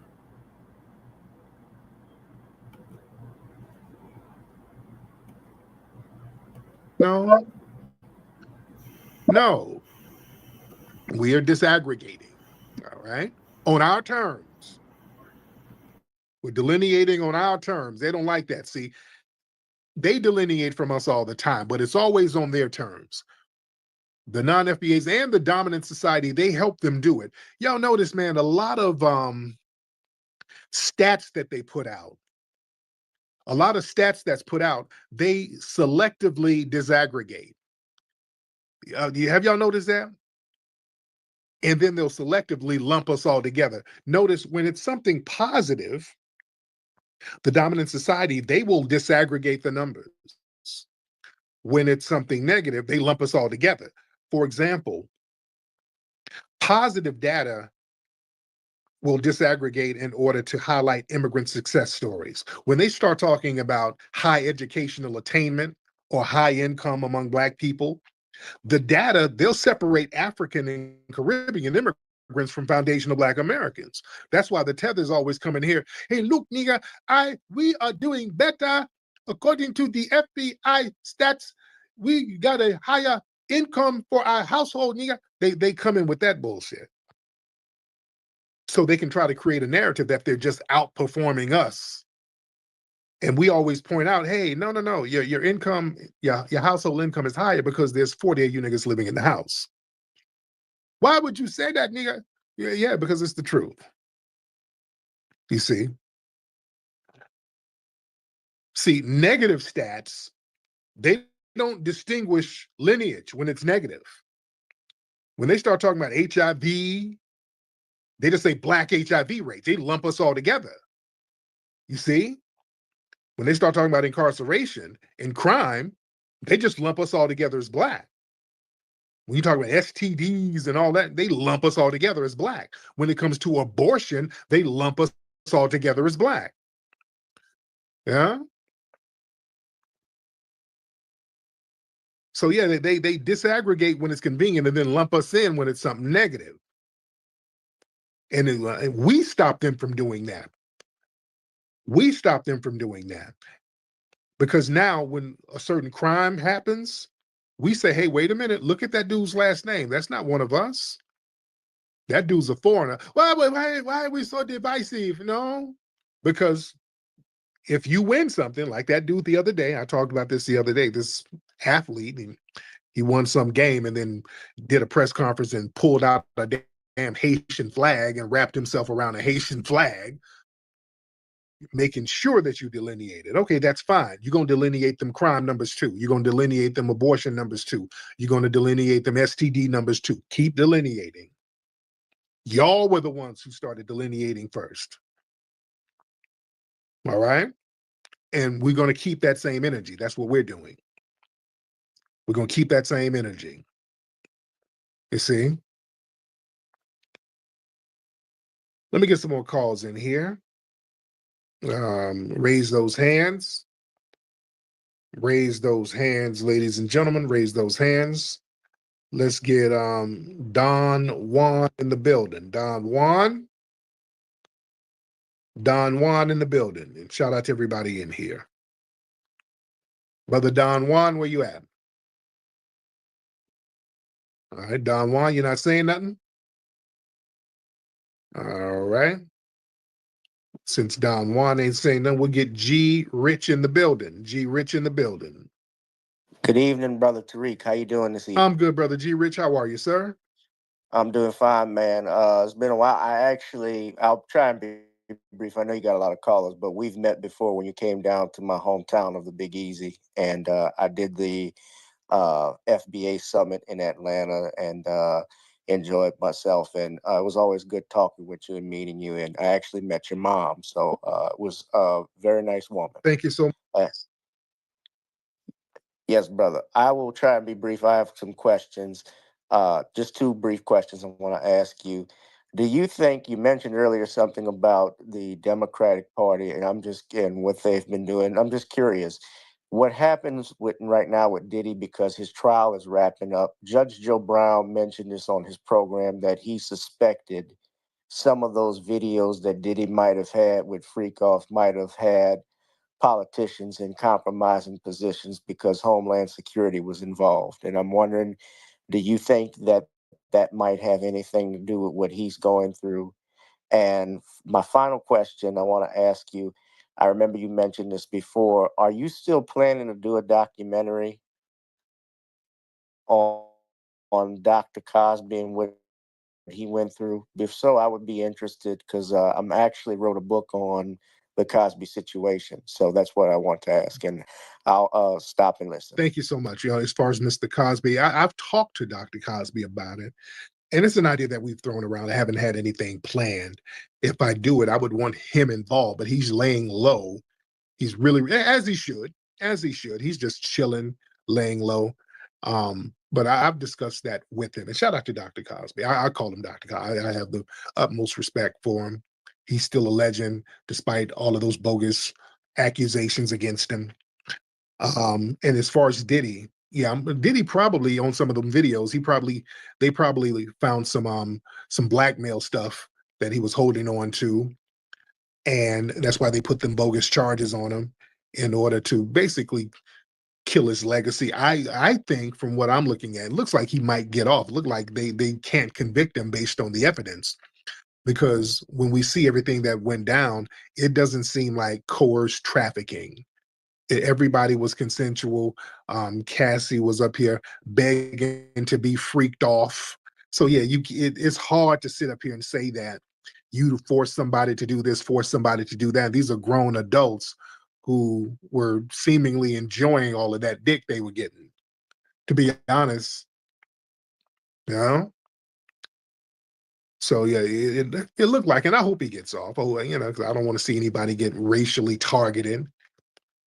I don't want to see that. So it's very interesting to see how it's going to play out. Let's get Iman. Get Iman in the building. Iman. Hey, Tariq. A quick question. Yeah. What's your thoughts on the elections in New York? And why do you think most Black people voted for Cuomo? You think most Black people voted for Cuomo? Yeah, that's what the stats say. It probably, if that's correct, they just, I call it lazy voting. They're already Democrats, so we'll just keep voting Democrat. So you got some lazy voters out there, but Cuomo didn't win though. So that's the thing. The other guy won. So enough of those Black. Yeah. Have any thoughts on him? You know, still looking into the guy. I'm still getting more information about the guy. See what's going on. Well, how do you feel about him? What do you think he's going to do policy-wise out there? Thanks for tapping in. I don't know. I mean, he's got a lot of, he's saying a lot of big things, but I'll be right back. we'll see. No, are you in New No, I'm in DC. So, but that's all I had, Tariq. All right. Thanks. Why you got an Australian accent? Okay, yeah, this dude had an Australian accent. He might not even be in DC. His ass might be in damn Sydney somewhere. So yeah, you got to watch these folks. All right. Let me see who we got. Let's get Rodney Magwood Jr. Rodney Jr. What's going on, Rodney? Hey, how you doing, brother Tariq? I'm good, Rodney. How are you, sir? I'm all right, man. I'm over here in Savannah, Georgia, man, and Love some. Loves. Yeah. Yes, sir. Yes, sir. It's a unique city, you know. It's Black run for the most, FBA run for the most part. We don't really have the tethering too much. The Africans haven't invaded the city for the most part. Yeah. But my TikTok is crazy. And I didn't really realize how much hatred you get, man. These folks are really hurt. Mm-hmm. And I'm like, bro, and the thing about it is they feel like they're losing something, they're missing something, and it's not what they think it is. It's just let us have our reparations, all right, and we just want our word. We want to speak for ourselves. We don't want tethers coming in and saying what they feel like they want to say. Mm-hmm. You don't have no stake in this. But if for some reason they feel like they have a stake in it, and I just don't understand where they get that. You know, because the countries they come from is in such shambles. Why so much energy here? And I'm done. That's all I wanted to say. Very good point. Yeah, and TikTok, it's a bunch of anti-Black or anti-Tariq TikTokers. Boy, there's a gazillion TikTok videos about me. Boy, these people, they elevate me into big power positions in their minds. I'm so rent-free in these people's minds. They're really mad because I give people common sense talking points. I just give it straight up and down, man. And plus I'm a big advocate for my lineage and my ancestors. I have to be. We have to be. Nobody else is going to do it. We have to uplift our people. We have to uplift our lineage. We have to uplift our ancestors. And they feel like I'm waking folks up because they rely on foundational Black Americans to be asleep, to sit up here having a fantasy and a dream about this big old Pan-African coalition that's one-sided. We're the only ones sitting up here upholding that, and they exploit that. Pan-Africanism is them basically coming over here, eating off us. That's all it is. It's one-sided. And they got a problem with that. You understand? They're not dumb. They're just upset because now they can't come in and co-opt nothing no more. They can't come in and undermine. That's the only reason they're mad. Why else would people be mad at us talking about our lineage? Let's be clear, family. Ain't nobody dumb. These people are not dumb. They're not confused. They're not naive. They know good and well we ain't no group. They know we ain't no cult. That's FBI Fed talk. That's propaganda talk. They know what's a lineage and a powerful lineage, and they've been ruining the day that we wake up and start looking at how powerful our lineage is. We've woken up and we're seeing that our lineage is powerful, and us embracing our lineage and standing on that lineage, that was the deal breaker for them. That's why they've been doing these psyops on us, telling us we're lost, displaced Africans. We are Katas. We don't know where we came from. We ain't got no culture. When people do that, they're trying to run a Jedi mind trick on you. You understand? They're trying to run that's like a dude's trying, women, let me talk to the women. You know how a dude who tries to break you down and manipulate you so he can control you and say, you ain't that cute. Ain't no other don't want you. Girl, you getting fat. They try to tell you all this stuff to try to bring you down psychologically. You understand? Knowing that you are catch and knowing that if somebody else sees value in you, then it's over for him. You see? They've been doing the same thing with us. They understand the value we have, but they've been running a game and a Jedi mind trick on us so that we don't see the value in ourselves. We see it now. And I want to make sure we see it. You understand? We see it fully. And we've rejected the term African American, so they can't leech off that. African American, horrible term. We should never, ever, ever use that term again. That's what they're really mad at. See, we're not using terms that they can leech off of. So when we start talking about foundational Black American, that's an exclusionary term, which is fine. When you say Jamaican, that's exclusionary. I'm not Jamaican. Respect to the Jamaicans, but I'm not Jamaican. I ain't got a problem being excluded from that. When you say Haitian, that's exclusionary. I'm not Haitian. Don't have a problem with it. You have the Puerto Rican Day Parade, that's exclusionary. It's for Puerto Ricans. Don't have a problem with it. But when we say we're foundational Black Americans, you're divisive. The CIA got you niggas want to hurt me. You're stopping global unity. What? Why does our lineage stop all of this global unity? Why don't you just go unify? Why are we stopping your unification? Right. What you're saying is we're stopping the damn gravy train. We're stopping you from coming over here eating off African American lineage, which is vague. See, we ain't using them terms where you can come in and you can be the Westmore of the game. You come in, hey, I'm African American, and guess what? I'm shutting down reparations. We don't need it. Yeah, it's a new game, man. That's what it is. We ain't using African American no more. Number one, that term was not grassroots or organic. That term was introduced by Jesse Jackson through the Democrat strategists in 1988. There was no nationwide discussion among Black Americans. That rollout was from the top. That came from the damn top down. It was pushed through the white media and government agencies as a replacement for Black. You understand? Come on now. What they did, they ran a Jedi mind trick with us, because you know what they did with African American? They rebranded foundational Black Americans as goddamn immigrants when they did that. They effectively rebranded us as immigrants, equal to an Italian American or an Irish American or a Mexican American. That was a horrible thing. They was a Jedi mind trick they ran on us with that. That's why we reject that term full-fledged, because it erases our distinct lineage. I always rejected that term. Foundational Black Americans, we are descendants of freedmen. We've been here from before the beginning of this country. We've been here. We're the only group that has the longest continuous bloodline on this land. You understand?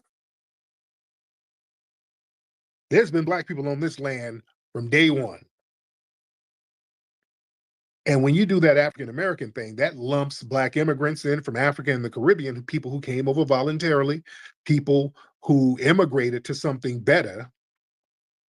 And that comes in and that kind of dilutes our historic trauma and contributions as foundational Black Americans, and it creates policy confusion. And we're saying no. And that opens the door for these non-FBA immigrants to claim benefits meant for foundational Black Americans by using African American broadly, like institutions, colleges, foundations, media. They start awarding scholarships, grants, diversity positions to Black immigrants and their children. That's why in a lot of these Ivy League schools, African American, quote unquote, the student population is dominated by Ghanaians, Nigerians, Jamaicans, all of these other people. We do a Juneteenth program. All of a sudden, everybody has the runners-ups and the winners have African last names or Latin last names. So yeah, they want us to be on some old sleep-ass African-American vibe because everybody can leech off of it. That's a leech term. Yeah? They can use that to co-opt all of the movements we get popping. Civil rights, hip-hop, all of these protest movements, they start to get co-opted by these non-FBAs. We get shit popping in the streets like my good brother, rest in peace, Darren Seals, my good FBA brother, who the alphabet folks took my brother out. He was the real seed for the Black Lives Matter movement. Our brother Darren Seals out there in St. Louis, real solid ass dude. That was my nigga, man. That was such a solid brother. He was the real person kicking that off out there with the whole Mike Brown thing. And they started marginalizing him, and they started sending them alphabet boys out there to target a lot of the real grassroots activists. And then they started sending tethers out there in front of the media. They started sending these weirdos out here that didn't nobody know. And then they start changing the energy of the message. We're like, hey, justice for Mike Brown, hands up, don't shoot, Black Lives Matter, trans lives matter, immigrant lives matter. Whoa, what's all this shit? Then it just went all the way left. And then all of a sudden they start pushing these weird people saying, hey, these are the leaders of Black Lives Matter. Leaders? What you mean leaders? What's that? Watch when people come in and talk about somebody's a leader. See, Black Lives Matter, that was just a phrase. That's exactly what they did. There was really no real... I was in Ferguson, too. No organization that was centralized called Black Lives Matter. It was some Democrat shills that they put out there in the media and said, hey, these are the leaders. So whatever these people say, and those women were tethers, and they were on some LGBT stuff. So their job was the media was going to elevate them based off the grassroots momentum that foundational Black Americans were kicking in. They went and got these tethers, put them in the media and said, they're the leader of all of this. So all of these people in the streets putting in work, they're doing it for these women's agendas. And the agenda is immigration and LGBT rights. See how all of these people are stumping for that? That's why we're like, no. Anybody runs up here trying to be spokespersons, we're checking paperwork now. Right. We're checking paperwork right now. Because we ain't having that bullshit no more. Right. We ain't doing that no more. We're not doing it. Yeah? So the thing is, them using the term African American, that wrongly frames foundational Black Americans as foreigners. When you use the term African American, that implies an African origin over American indigenousness. Yeah, that ignores that we built the U.S. economy. We built the infrastructure. We cleared the brush. We cleared the wilderness.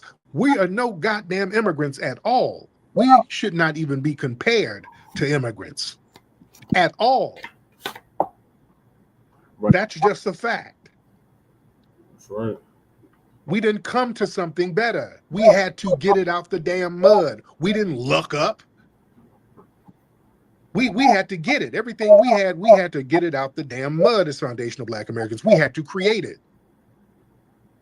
You understand? That's a very unique ethnogenesis shaped on this soil. That's unique. And we're embracing that. We're not going to let our ancestors be disrespected by people coming over, claim jumping the sacrifices they made. They made those sacrifices for their foundational Black American offspring. They did that for us. They didn't do that shit for no goddamn Myron Gaines. Right. And people like him to come over here and disrespect them.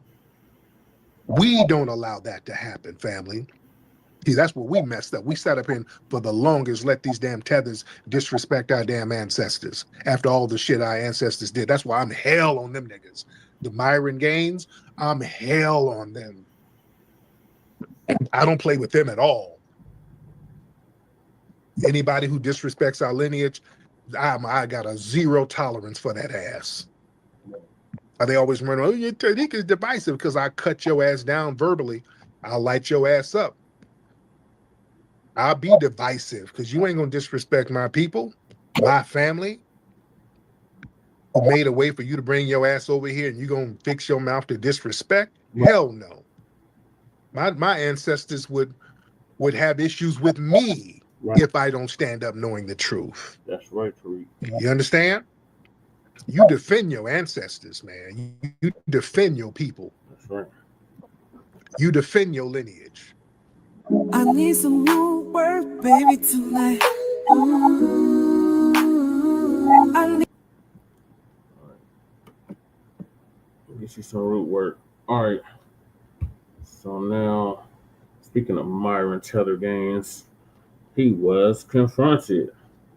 So the next video is about him being confronted and what ended up happening. This punk ass security kept him from getting beat up.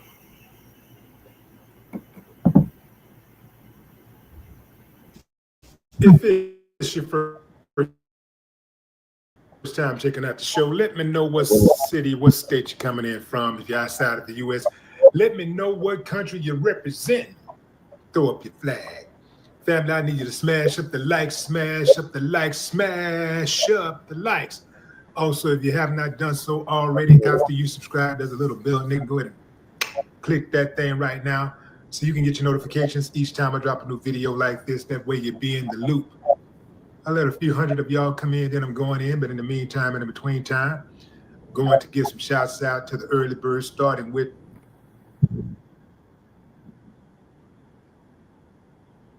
who's that? DJ, what's up? Episode here. It's going to be informative. You're going to learn something right here. You're all going to learn something. So, this podcaster by the name of Myron, he's actually it's pretty big. He hosts this podcast called Fresh and Fit. Myron is the guy's name, right? So Myron is, the type of dude that calls women out. That's really what the show is about. Just talking about women's shortcomings and how they need to do better, right? Letting women know, hey, if you want a good man, this is what you got to do. That type of thing, right? Now, this brother pulls up on Myron. I don't know where they are. I don't know what city they're in. Let me see if I can move this over a little bit. Maybe I can find out what police vehicle that is. Now, I can't tell. I can't tell where they are. But let's see. Hold on. Maybe I get him right here. It's hard to tell. In any event, the guy confronts Marlon while he's doing a live broadcast, right? He's out on the street, doing a podcast, doing his podcast. Guy confronts him. Hey, let him know I don't like what you're talking about black women, the way you disrespect black women. You wouldn't dare do that to me because I'm the type of N-word that'll throw this drink in your face. I'll walk up there and throw the drink in your face. Marlon tells us that would not be a good idea. Against his better judgment, he calls Marlon's bluff, approaches him, and then this big guy come out of nowhere, a guy about twice as big as him, comes out of nowhere and pushes the guy. Tells the guy, get on with that, Now,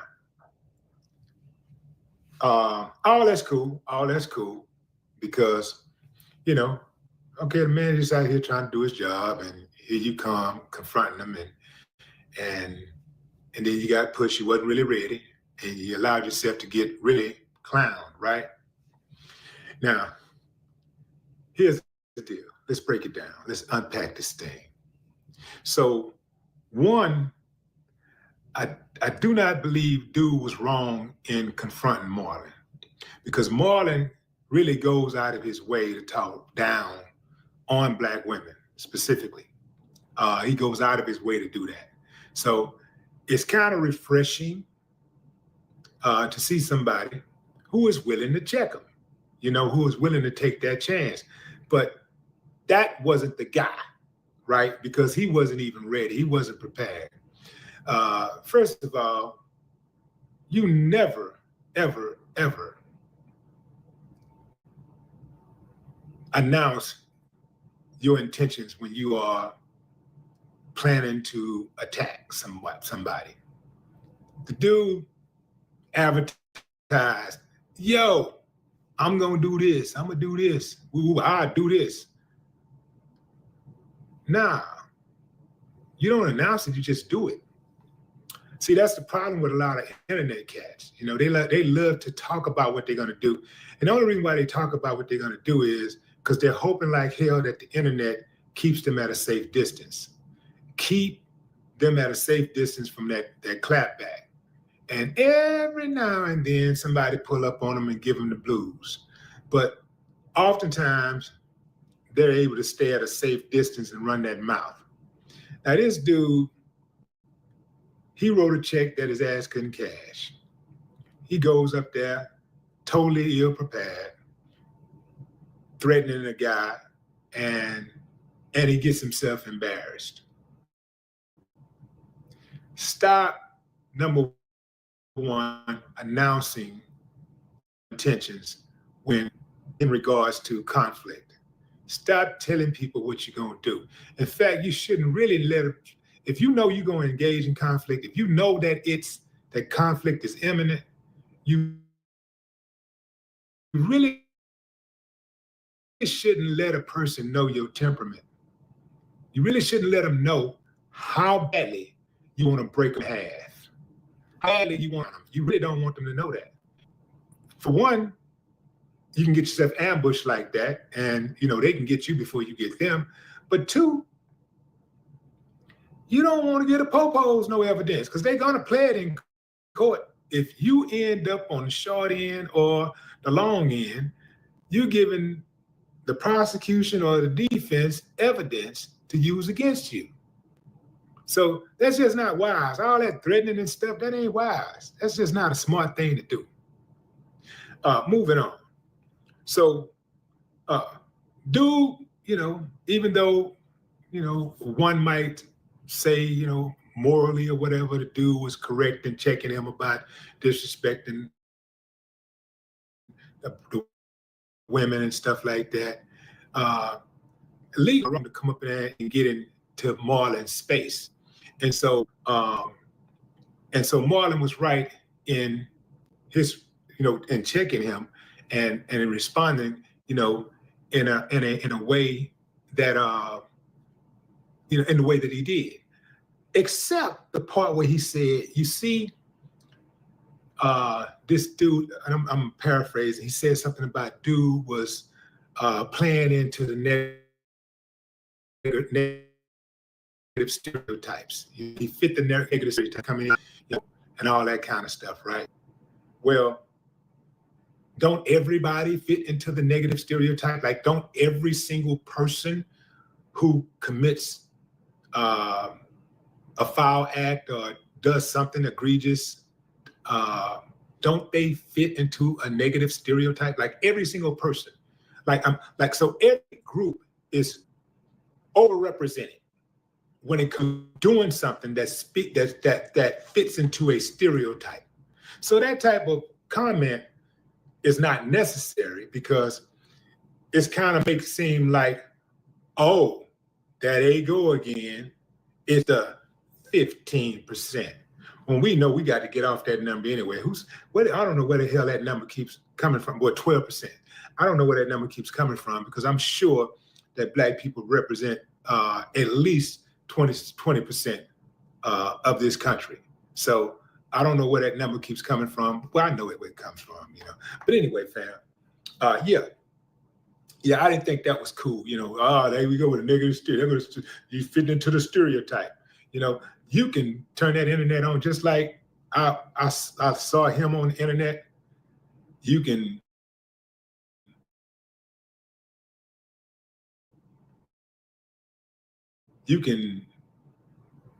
log on to the internet being overrepresented with negative stereotypes. So it ain't even necessary to even say something like that. Moving on. He also said, in case you were wondering, the guy is 5'6". Okay, he's 5'6". What does 5'6" have to do with anything?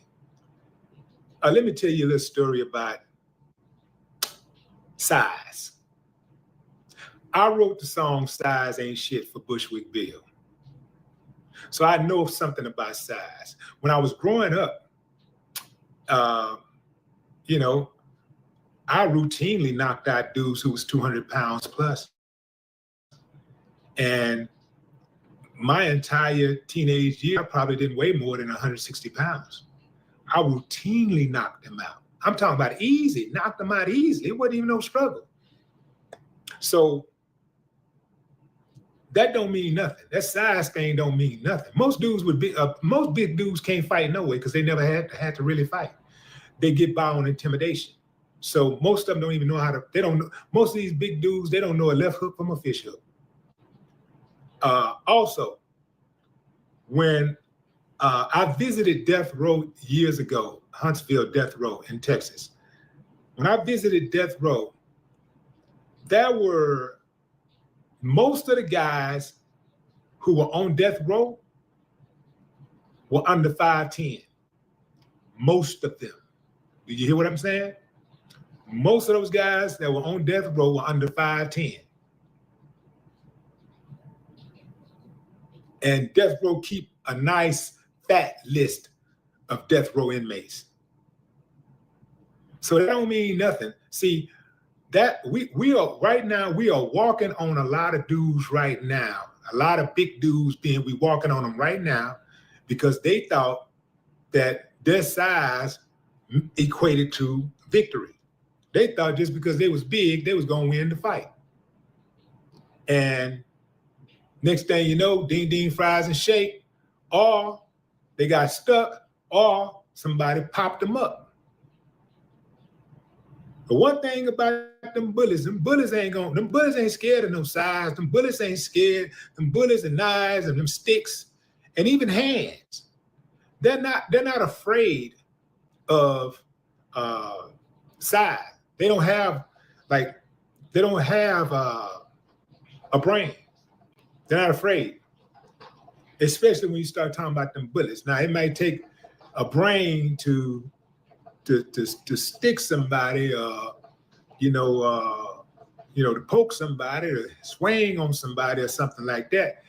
But them bullets, man, when them bullets come out that chamber, man, them bullets going in whatever direction you point. And they ain't scared. Bullet ain't gonna get to you and say, hold on, man, he big. Choo, go around. Choo, and then just drop. No, the bullet is going to pierce that skin just as it would if you were shooting a deer. Those bullets are going to penetrate that skin. It's going to puncture that skin and puncture those arteries and organs. And in some cases, you are going to die. There have been little kids who have squeezed the trigger, sometimes inadvertently, but there have been little kids who have squeezed triggers and killed people. I'm talking about kids as young as 5 and 6 years old. So size don't mean nothing.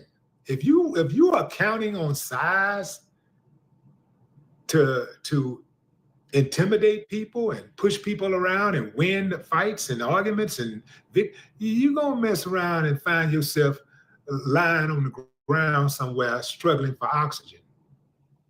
Because everybody ain't scared. Everybody don't look at that size and get intimidated. Some people look at that size just like they do racist. Some people look at that size and say, not today, you got the right one. Oh, I know he thinking he gotta win because he a big boy. Oh, I see what he think. Oh, okay. And some people get extra offended by somebody thinking that they're an easy lick just because they're smaller. So now they really motivated to take you down. I saw a video of this little white dude, little old bitty white dude was sitting in a car. It looked like they were at a beach. Y'all may have seen this. It's a viral video. Little white dude sitting in the car, and this big white dude, big old cornbread fed white boy come in and try to snatch him out the car. He tried to swing on him while he was sitting in the car. Buddy opened that door and grabbed that thing. Bam, bam, bam, bam. Laid him down. When he tried to run, when he saw Buddy get that, first Buddy was trying to reach for the gun and he started trying to wrestle it away from him, but Buddy got to him and he pointed that thing, bam. He turned, tried to run, dude kept clapping. Bam, bam, and just like that. See, he was counting on that size. He thought his size was going to automatically grant him victory. Y'all better stop thinking that. That's old. That's been old. To me, that was old a long time ago. I saw people, young, little bitty dudes killing people early. I saw little dudes killing early. So I know. And I saw little dudes whooping big dudes early. So I know that size and that muscles and all that stuff, that don't mean nothing. It don't mean nothing to a real hitter. A hitter will get you anyway. That don't mean nothing. The only things between a hitter and you is opportunity. That's it. That's my time, fam. Y'all enjoy the rest of your morning, afternoon, or evening, wherever you are in the world. I'll be back with another live today. Until then, no more talk. Thanks, Willie D. Update. Now I got the video, y'all. See exactly what went down.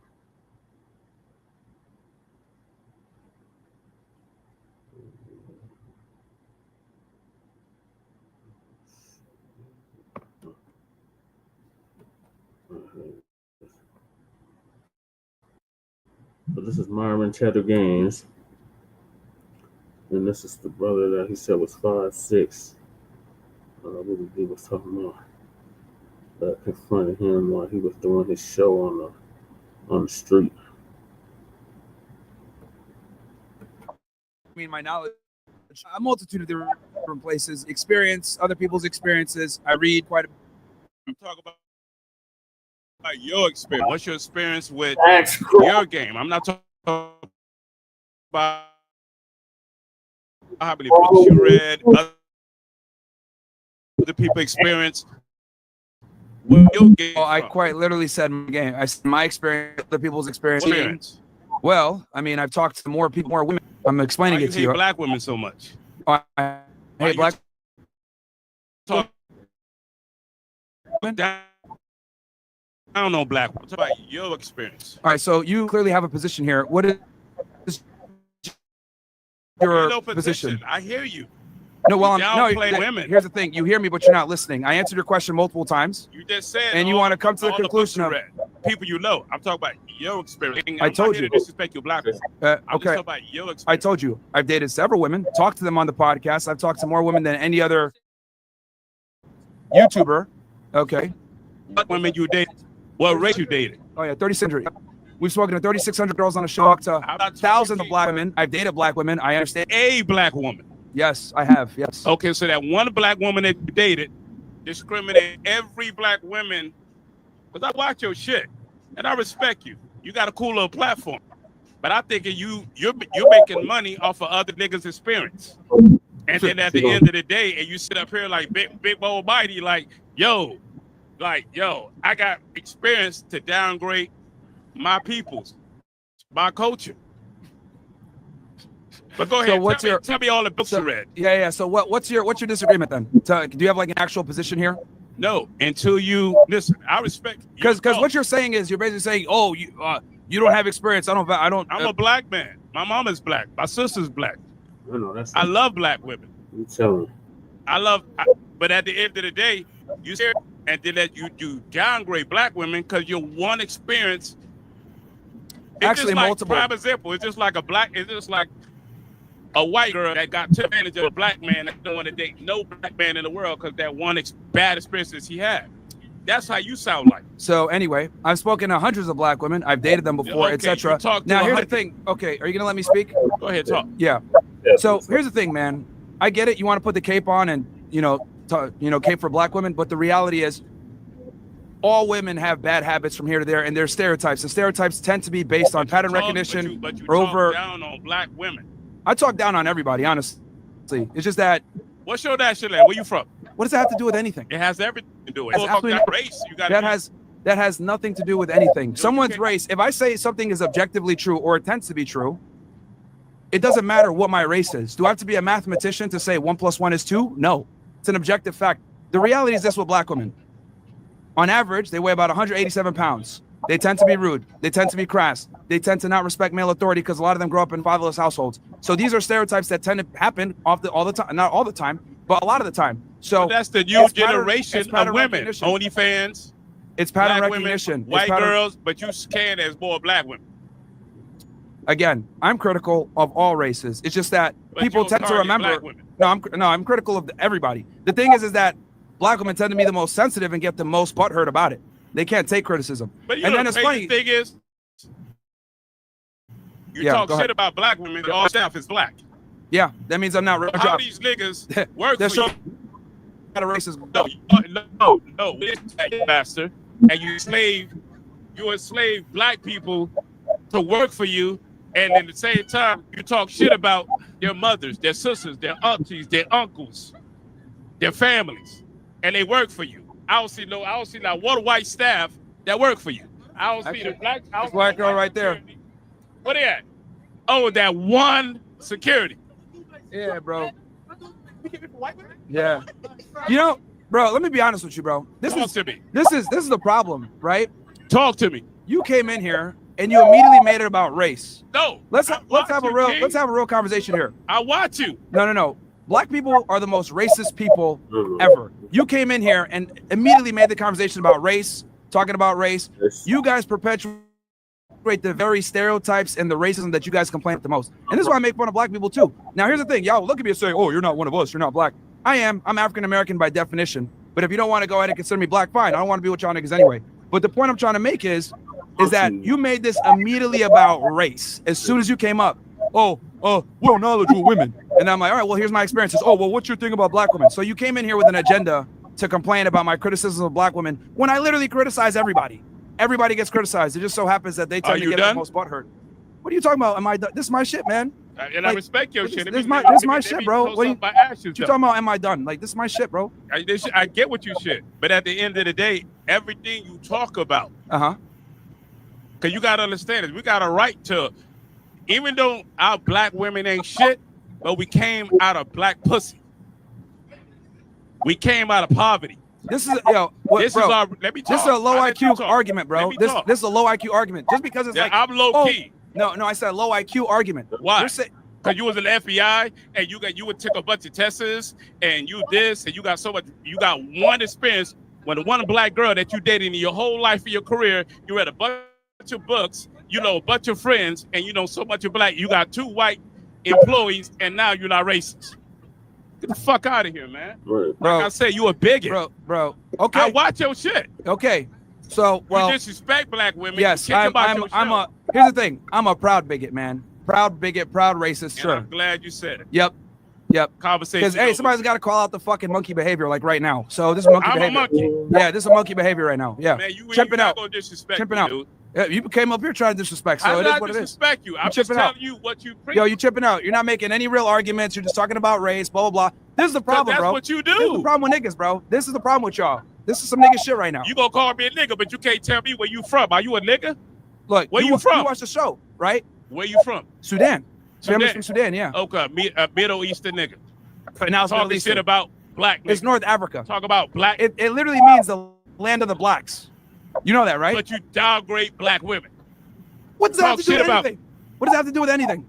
I go off behavior. When they act like retards, I call them retards. This right now is retarded behavior, regardless of your skin color. You're a white dude saying it's dumb, say you're a retard too. It's retarded behavior. Because I'm telling you, you downgrade black women. I'm a retard. Yeah, you are. Yeah, this is low IQ. It's low IQ. 100% low IQ. But at the end of the day, my nigga, that's why they demonetize you on YouTube. Sure, and I still you make do more all money that- than you. Hey, I know you do. Mm-hmm. But guess what? You still a bigot at the end of the day. A proud one too. I got my clan hood in the other room. And guess what? I Yeah. guarantee your girl's a white girl. No, she ain't actually. No. Nigga, I see you walk around with that weak ass dog, nigga. With your white bitch. Come on, dude. You don't like black bitches. This Just dude's say you don't stalking, like- bro. This dude's stalking. Huh? This dude's stalking, man. So like I said, I didn't come to disrespect you. No, you tried and you failed. That's the problem. You tried. No, you failed. No, do your thing, King. Yeah. Like I said, you can't handle conversation. There's no conversation. You came You're here on so some used to bullshit. say you can't get one of your securities to kick me out like you kick these black bitches off your show. What? How you disrespect black women on your show? Yeah. You can't disrespect me. Because I'm a nigga walk up here, throw this drink in your face and let you know what's up. Oh, you gonna do that? Yeah. Oh, Probably. that won't be good, I'm man. hammered-eater. That won't be good, bro. I'm hammered theater. That won't be good. That won't be good. That won't be good. That won't be good. Yeah, that big brother came out of nowhere. Yeah, he did. He could have pieced his ass up, though. He could have pieced that nigga up.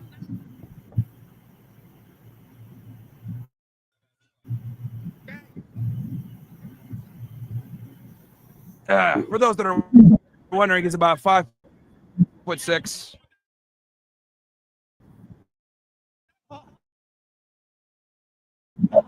He's about 5'6". Oh, this is crazy. Having a good discussion, debate on higher IQ shit. This dude immediately makes it about black women, starts simping. Crazy. No, It's you crazy, got bro. checked. You Hey, man. This what, bro. Yeah, you can't make this up, bro. You can't make this up. People be on some bullshit. All right. So, brother, he got caught slipping.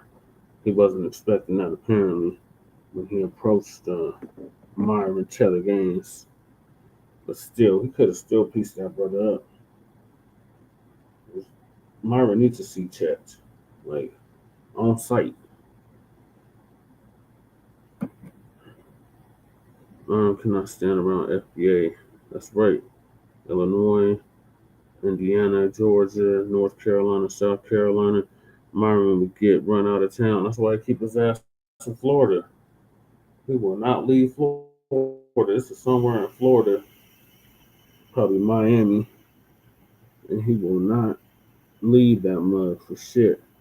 But he talk all this shit about black women and black people in general, especially the FBA. And he got his own little goon squad around him. Yeah. He got top flight security. He used to work for Homeland Security, or he's still working for him, obviously. So he think he can get a pass for saying all this shit, but the right one will get him. This wasn't the right one, but his days is numbered. Like Twin said, it's on site. I don't care how big you is. This motherfucker's 6'4". He think he can't get touched.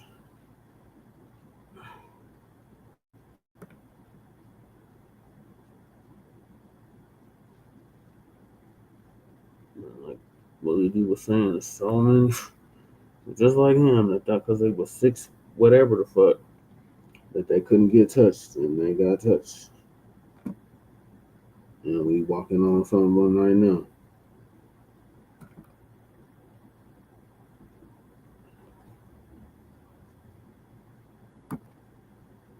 He wouldn't even survive in places that allow Mexicans to say the N-word. He would get run out of town on a rail. Shit, like come to Denver with that bullshit. We'll bring your ass out this motherfucker. You'll come on vacation and leave in a box.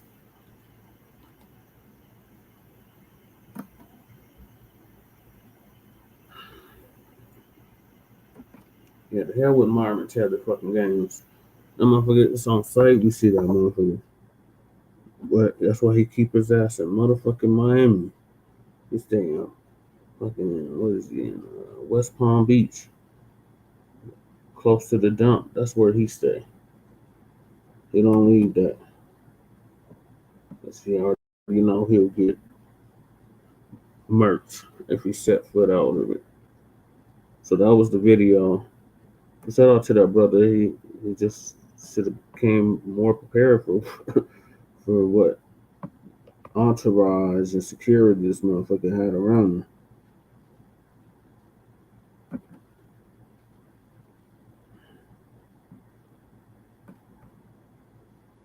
So now we're down to the last 2 topics of the afternoon, and that is the unhoused neighbor news and the illegal migrant news.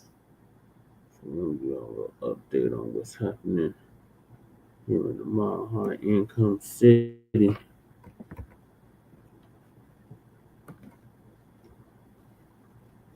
So the mayor's claiming that he housed all these goddamn people, and things are still bad. Like I can show you a whole YouTube and a whole damn Twitter page with that shit. Let me show y'all what these mugs been up to. It's really bad. It blues got the mugs fucked up. It's like zombie apocalypse, especially down where I'm at. But it seems like all over this damn city, you see that same shit. There's better timber.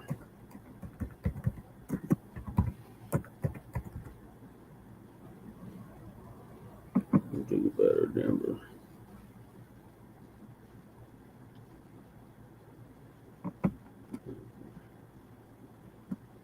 Look at this shit.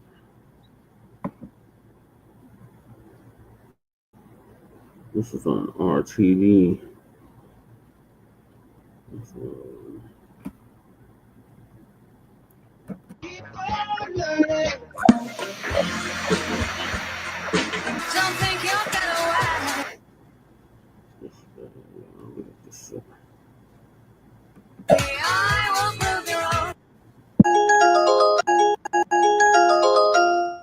Welcome to Denver.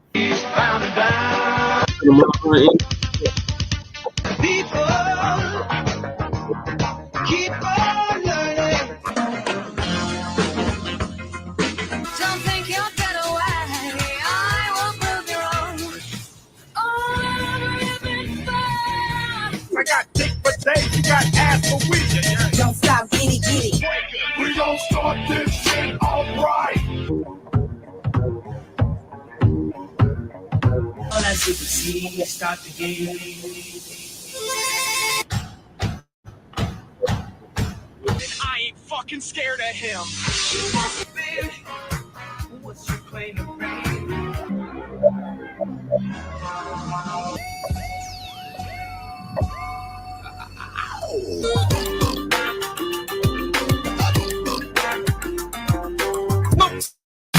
signal in the sky like Verizon wireless.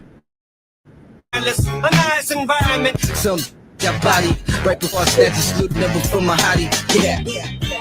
Go to stay vested and strapped. Sing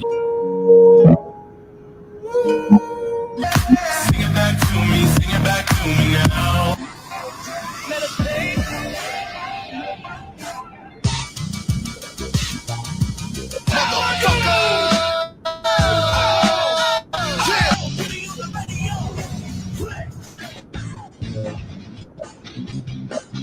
I'ma show y'all motherfuckers where the gun's at.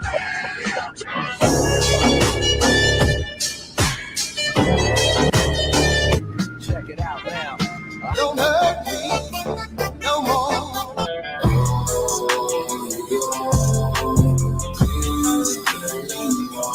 Life G got you higher than Chris.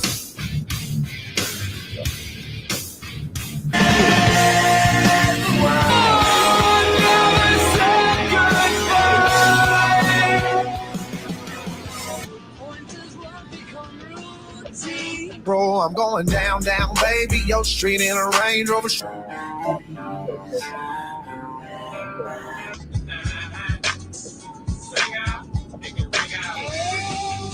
Lord, I can't shake. Won't you fly free, bird, yeah.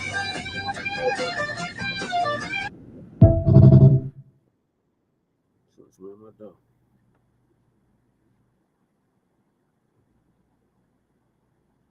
Yeah. So that's just a little taste.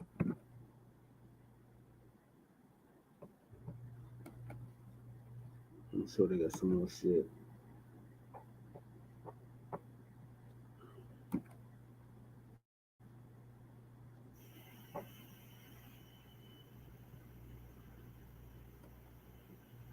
So keep all that in mind. I'll show y'all the next.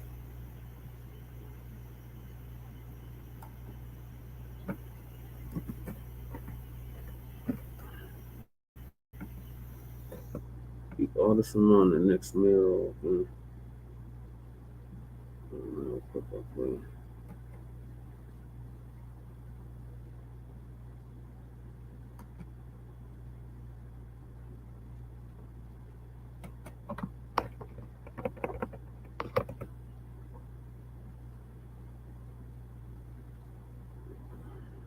So let them do an audit.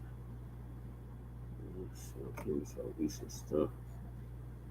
Castle Rock want to start doing soon. Okay, so this is so clear. Lack of transparency regarding its homelessness program was launched came out to be about $65 million more than originally projected. Johnston, a Democrat, launched his homeless. In total, the program, now called All In Mile High, has moved more than 1,560 people off the streets and into temporary housing, according to city data, though 165 of those people have since returned to homelessness. The mayor's office plans to spend $55 million on issue between July of 2020 and the end of 2024, about $65 million more than Johnston told Denverites it would cost. While $48 million was initially budgeted for 2023, Johnston said the following year would be cheaper at around $39 million.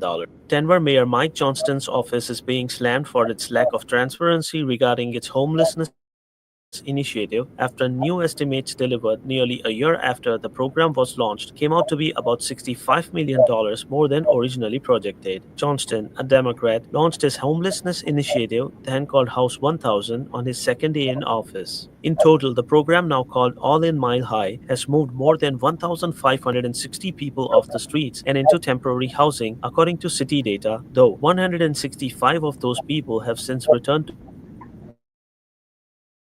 to homelessness. The mayor's office plans to spend $155 million on its initiative between July of 2020, more than Johnston told Denverites it would cost. While $48 million was initially budgeted for 2023, So he got us in a damn hole for real. So next year, 2026, we're going to be in a $250 million deficit as a result of this madness with these goddamn illegals. Since 2023, we've had over, I'm going to just put it out there, at least over 50,000 illegal immigrants moved to Denver, Colorado. So that has bankrupted all the systems out here, pretty much all the services, the systems like the health system, the provider system, any kind of system you can think of has been bankrupt. The DPS system, the school system has been bankrupt and overloaded with this influx of illegals that this fool was calling newcomers and all of this bullshit, but no, they're illegal immigrants. And they have fucked our whole shit up. Tennessee. No, this is we do have the strike going on too. Safeway strike.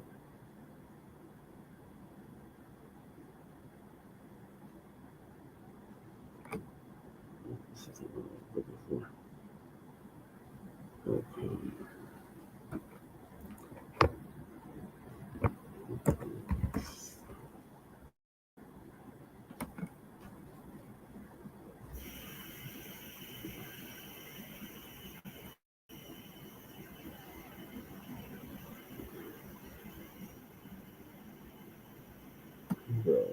I'm trying to find the right clips to show y'all.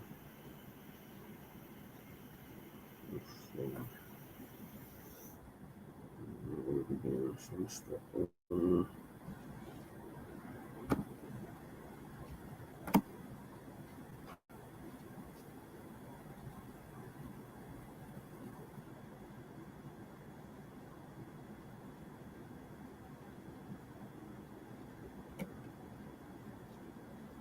What this one is about.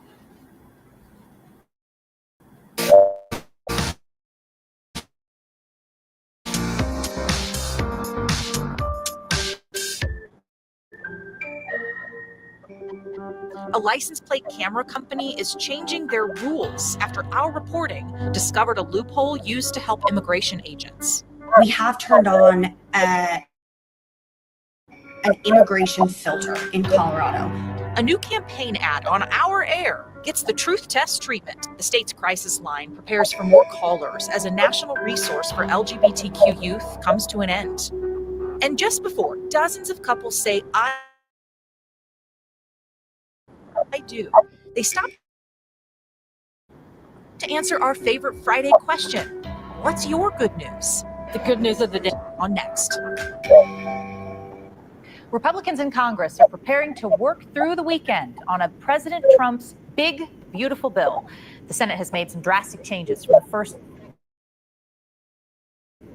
version Republicans already passed, but Colorado Congressman Gabe Evans is already taking a victory. Evans just voted for working tax cuts. Well, it depends on how you define working family. Higher wages and lower taxes for working families. Not exactly. Higher wages is a hopeful part of President Trump's big, beautiful bill. The bill does not require your employer to give you a raise. The claim is that any policy changes could free up money for employers to pay employees more. As for the lower taxes, yes, all income levels would see a federal tax decrease except for someone earning less than $15,000 a year. As for overall income, analysis by the Congressional Budget Office, which crunches numbers for Congress, it found the House version of the bill, for those households making less than an average of $76,000, they would have hundreds fewer dollars a year because of changes to Medicaid and SNAP food benefits. Evans voted to cut taxes 15%, giving working families $10,000 more every year. Get the yoga mat out. This is a stretch. The tax cut percentage depends on your income level. $10,000 every year likely overstate dollar amount. The conservative group called the Committee for a Responsible Federal Budget says that claim is based on, quote, fantasy growth assumptions. Could this bill increase incomes? Yes. 10,000 on overtime. This is true, though the Senate version puts a cap on how much in tips and overtime can be deducted for tax purposes. And by ending free healthcare benefits for illegals, Evans will expand health savings accounts for Americans. No, one has nothing to do with the other. Colorado is one of 13 states that banned Medicaid to cover pregnant women and children who otherwise would not have coverage because of their immigration status. The House bill would punish Colorado and those 13 states by reducing Medicaid reimbursement. The other part of the claim about expanding how much you can deposit in your health savings account, that has nothing to do with the threat of reducing Medicaid payments to Colorado. Thank you for everybody reaching out about the Gabe Evans ad. It is not a Gabe Evans specific ad. Look here on the right. Nearly identical looking ad airing nationwide with Trump as the main character, not Evans, but with the same claims being made. So this is from a pro-Trump group trying to promote members of Congress that I think they would like to see reelected. And that's important to point out, Marshall, because there's a difference in the rules around a hey, vote for this candidate versus like, hey, look, they're doing a good job. You should tell them so. You notice, yeah, it doesn't say vote for this candidate because it's not a candidate ad. It is a, I think it's called a non-issue candidate ad, which is slightly different, but it's hey, call this number and know that you're happy with him, which I'm sure some people will have that number and tell him the opposite. But the rules are slightly different with, this is just, let's tout what he's doing versus the rules that apply if it's a vote or yes or no for this candidate. I mean, it might not be a candidate ad, but House members, aren't they always kind of running? The short of those terms are, I mean. And if you're watching it and you're emailing us, you don't know the difference, and all that matters is what's true and what's not. Thank you, Mark. A truth test. The Loveland police chief is standing by his department's decision that allowed the ATF to run searches for ICE on Loveland's license plate reading account. I'm going to move this so it doesn't keep knocking on my microphone. Sorry. The chief is criticizing our reporting that uncovered this. And at the same time, our Spencer Soicher learned the company who runs the camera network is making changes to prevent those searches from happening in Colorado again. We have turned on an immigration filter in Colorado. It's searches on the Loveland Police Department's Flock automated license plate reader account that ultimately prompted a lengthy response from Loveland's police chief, Tim Duran. Every search in the system requires a search reason. Flock rep Holly Bellin says searches done by an ATF agent using Loveland's Flock account in April would have been blocked if they happened today. If that search reason is immigration or ICE, that search will be automatically flagged and then blocked from being conducted on Colorado LPR cameras. Some agencies, like Loveland, choose to share the data they collect into a searchable national database. But an audit in April shows a Loveland police account ran multiple searches in the database, marking the reason as ICE. Loveland Police says it gave the ATF access to its account, and the agent a Flock customer, but says the searches were done for ICE for a violent offender. Colorado law does allow personal information to be shared if it's part of a Facebook post, and said 9 News is reporting, quote, misled readers and viewers by implying the Loveland Police Department allowed immigration searches through police department Flock safety camera access. Duran's nearly 800-word post did not dispute the ATF was running searches for ICE on Loveland's account. Duran has not accepted any of 9 News' 3 requests for interviews, including for this story. His post criticized a line from a previous 9 News story that said immigration agents are not supposed to have direct access to the network, which is accurate. He says 9 News was suggesting the department was violating Colorado laws and said, quote, this is patently false. No federal agency that does direct immigration enforcement has direct access or contract with Flock.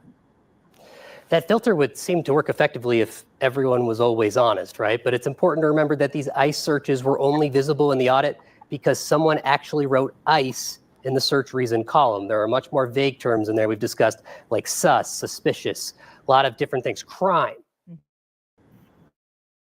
Mm-hmm. He wrote ICE, or they wrote ICE, whoever this A bro is. The administration is ending a national support hotline for LGBTQ youth next month. month. The state's mental health hotline, which already is undergoing major changes, says that they have a team of trained professionals who's preparing to fill that gap.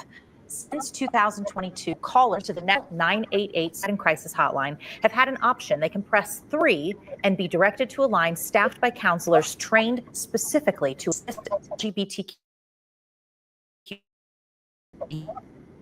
and 25. Ending 18th, the Trump is calling up a partnership with the nonprofit that staffed that hotline. Now those calls will just be routed to Colorado's general crisis line. The executive director of 988 Colorado says they do not currently have to create an LGBTQ specific hotline here, but that all of their staff are trained to be inclusive to all communities. All trained in our local call centers to all different inclusive to Colorado.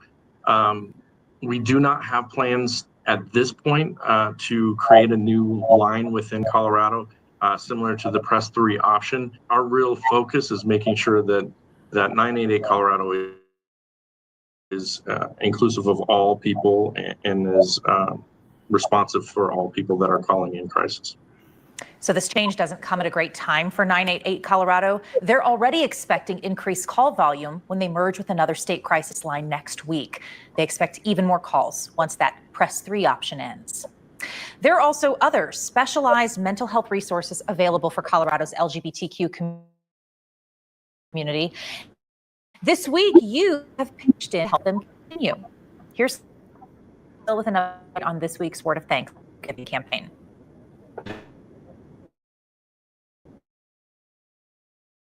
While I'm away, you may national. Just Jaden Knowles. Kyle actually took the day off today, Jaden, because he's just scared you'd outdress him. Oh my goodness. That's what he told me too. I told him I can't compete with him. I just can't. I think you might. Hey, we've got some good news though. It's starting to clear up ahead of this weekend. It's gonna be nice. Yeah, that's right, Jenny. It's gonna be beautiful this week. And I mean, currently we're at 90 degrees, and yeah, we saw a nice and warm day. A couple of isolated showers out there.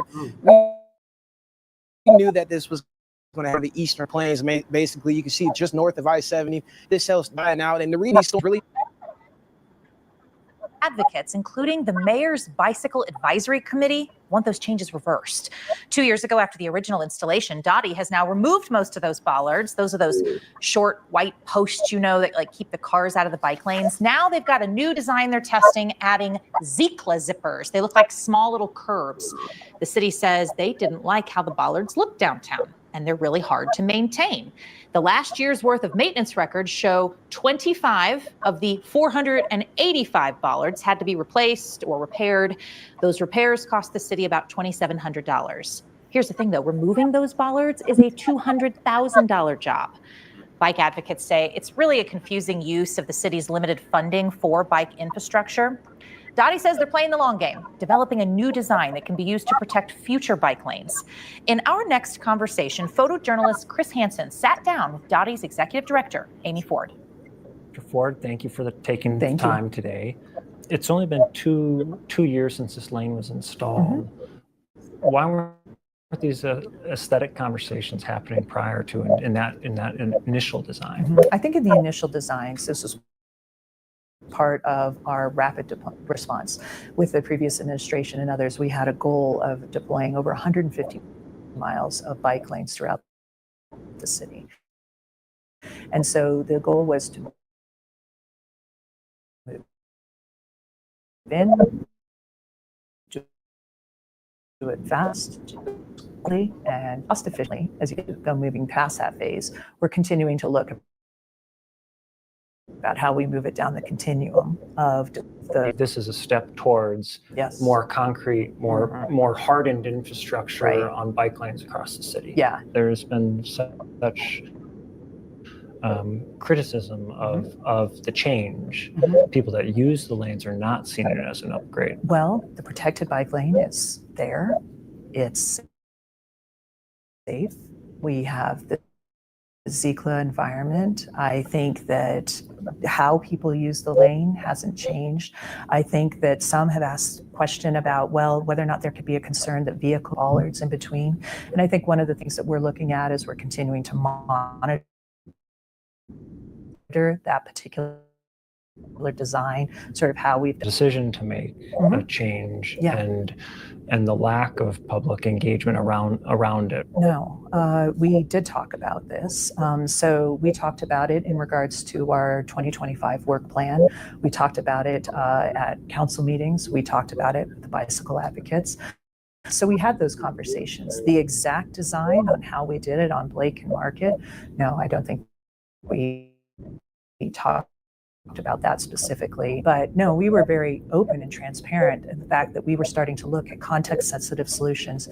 Marion Parkway is a good example of someone that started in a temporary configuration and shifted then, once we had the dollars, into that. Tricky with Marion Parkway is that a death also resulted prior to the installation of the concrete. Did it, timing-wise? I believe so. But when I drive by that particular ghost bike every day, and not quite in the bike lane environment. So the bike lane was already there, and the protected environments are over to the other side of that. But we look, one of the things is, how do we think about materials? How do we think about design? How do we continue to think about the maintenance of this? You can find the full unedited interview on 9news.com. Love of my life, Javier. One of the victims of the anti-Semitic firebombing attack now died of her injuries nearly a month after that ambush. The suspect is facing a murder charge. It is possible he could be looking at the death penalty in a federal case. Boulder County District Attorney Michael Doherty, convicted in her early 80s, died as a result of her injuries last week, and was participating in an event raising awareness. Doherty says the state murder charge means the suspect could spend the rest of his life in prison. Death penalty. State law, we don't have a death penalty, but under federal law, we do. And now that a person has unfortunately died as a result of this attack, the death penalty is on the table at the federal level. Anti-Semitism right now is high in the public's consciousness, and so my guess is that that a decision will be made fairly quickly because other prosecutors say they have also filed new charges on behalf of 14. Prosecutors say there were 14 of them who suffered physical injuries.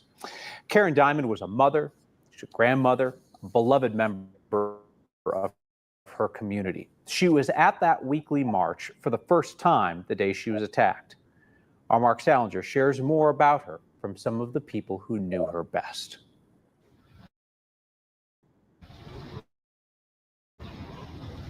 It's been nearly 1 month, a month of pain, a month of fear, and a month fighting to survive. Today we learned 82-year-old Karen. Like the worst night. We met Rabbi Mark the day after Karen peaceful protesters were attacked with firebombs while marching to raise awareness for Israeli hostages in Gaza. Nearly a dozen people injured were part of his congregation. The person who was seriously injured, their first time going on the walk, they decided that they wanted to join for the first time, and this happened. Karen was a wife, a mother of 2, and a grandmother of 5. She was honored by the University Women's Club in Boulder in 2019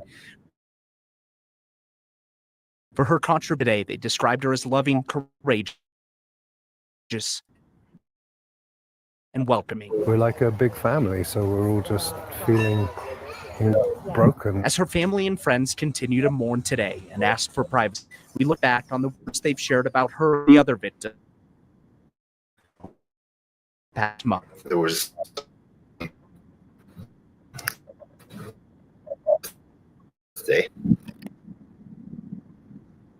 probably the greatest victim. I know these people personally. I've known them for a very, very long time. They're pillars of this community. They're friends.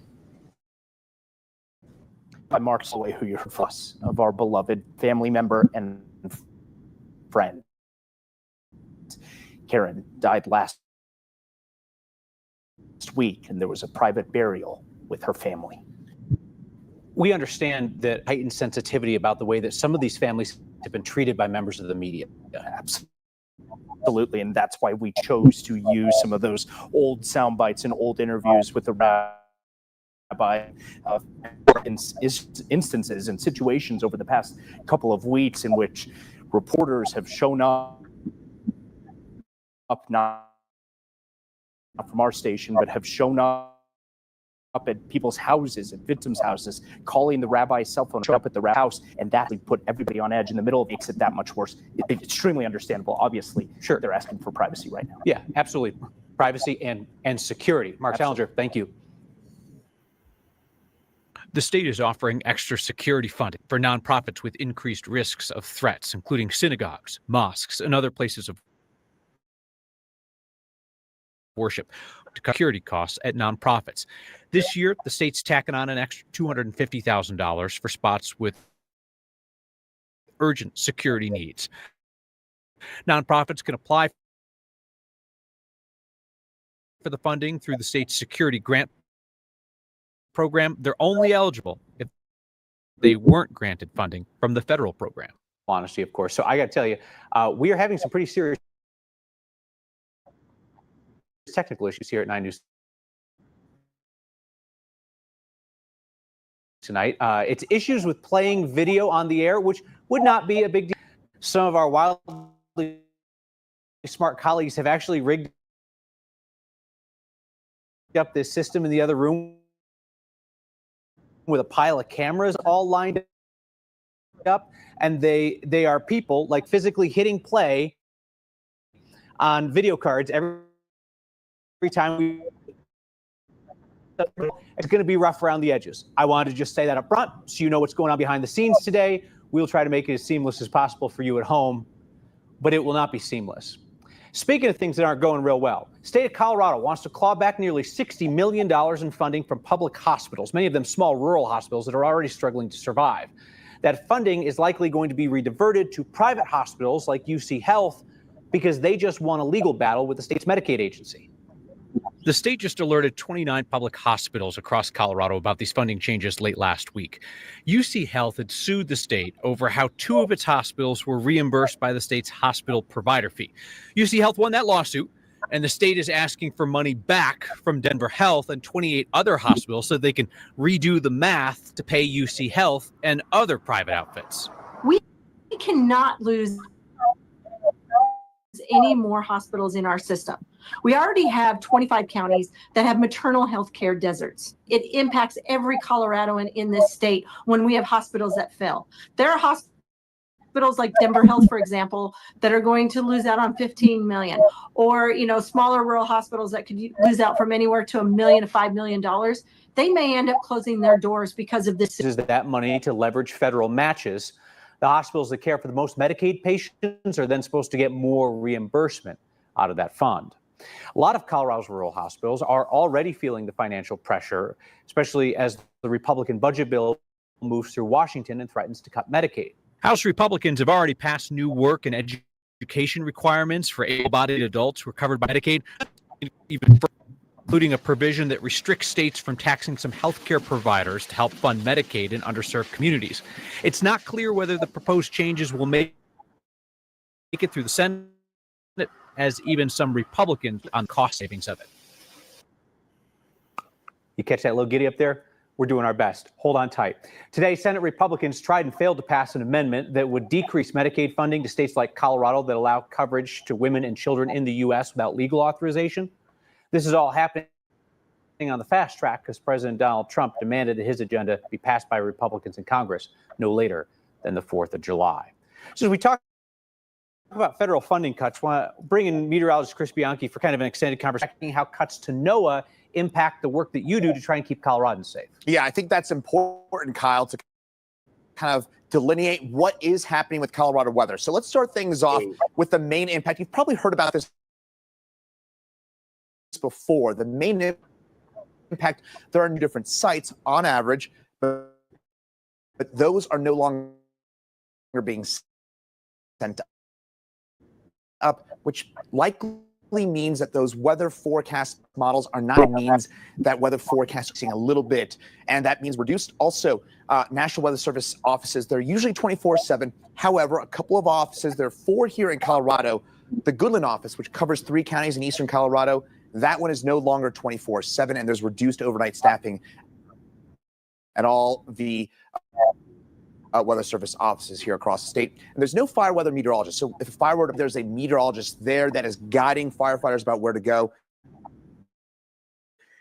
That there's been a little bit of hyperbole. I want to kind of emphasize this. Forecasts and warnings are still 24/7. So I mentioned those offices, right? What happens now is that those offices kind of get reallocated, or there's kind of staffing needs that are filled. Weather forecasts are still mostly accurate, but more changes that are in the forecast, unfortunately, may not be good for the weather enterprise as a whole. We do have a few gusty showers south of Denver, and that 7-day forecast, best chance for storms this week will be on Thursday. 4th of July, though, trending on the drier side. I appreciate the perspective, Chris. Thank you. So the number 3 Republican in Colorado State House is headed for the exit. He is moving out of state to take a new job. The story of soon-to-be former State Rep Brian Armagost really does encapsulate GOP politics in Colorado these days, because Representative Armagost's biggest issue, his signature issue, is gun rights. He is leaving to target of a no-compromise group which says that Armagost is not sufficiently supportive of gun rights. Armagost, the House Minority Whip from Berthoud, announced today that he is resigning his seat effective September 1st. He says he's going to go work for a gun rights organization who will appoint his successor. A significant minority of Colorado state legislators have won to resign just this month. All right, let's talk about reasons why I love being with you here on Next. 1, when we are beset with technical difficulties, we get to be open about it. 2, when politicians lie, I don't have to pretend like it's the truth. And 3, because you make the world better weekly, especially our corner of it. Most recently, you raised more than $50,000 to support LGBTQ mental health projects through the nonprofit Envision You. Your Word of Thanks microgiving has now done $15 million worth of good all across our state, and we will do it again on Wednesday. Send me ideas of nonprofits that are making an impact in your part of Colorado. Email next@9news.com. I read each and every email, or you can text Next at 303-871-1491. ICE is no longer letting detainees. A prominent accessibility advocate who testified in favor of the governor's $29 million pedestrianage now says he feels duped. He felt humiliated. Yeah, I did. I mean, it felt humiliating. He'll share the moment he realized he'd been roped into a bad idea. Next.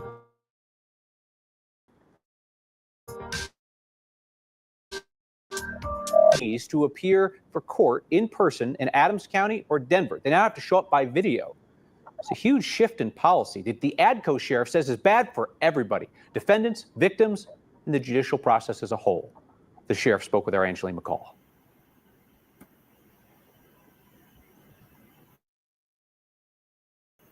It's a system that's been in place for years. When detainees at the ICE detention facility have court, they usually get transferred for in-person court hearings to the county trying them. We then pick them up and bring them and produce them to the courts for a hearing or a court case, and then we return them on completion of that court case back to where we got them from. The process is called a writ, and it's been the same until late last week when Sheriff Gene Claps of Adams County received a notice he never expected.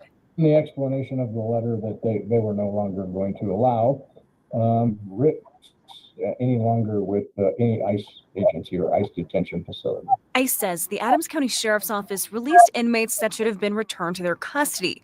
Claps says he's aware of what cases they're referring to and asked ICE to provide him with those case numbers or names.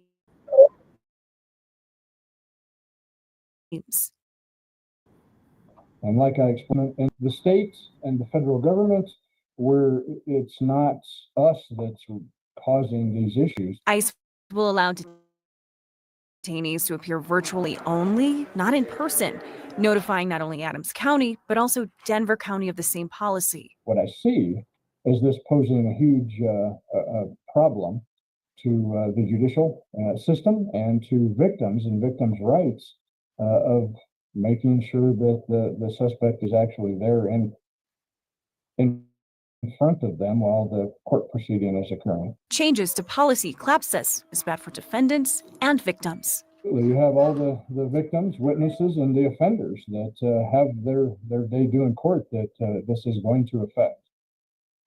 In a statement, the ICE Denver Field Officer Director says the relationship must be reciprocal, and if he's not confident an inmate will be returned, then, quote, I cannot in good conscience release that individual.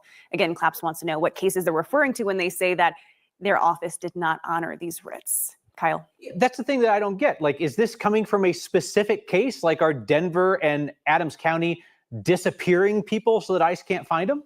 So Sheriff Claps has asked, they said that in a conversation, ICE told him that it was related to 2 cases. He asked what cases, what are the numbers, what are the names? They have not provided that to him yet. He's asked for follow-up even today, did not receive that notice. We asked the same question of Denver County. Did they not honor writs?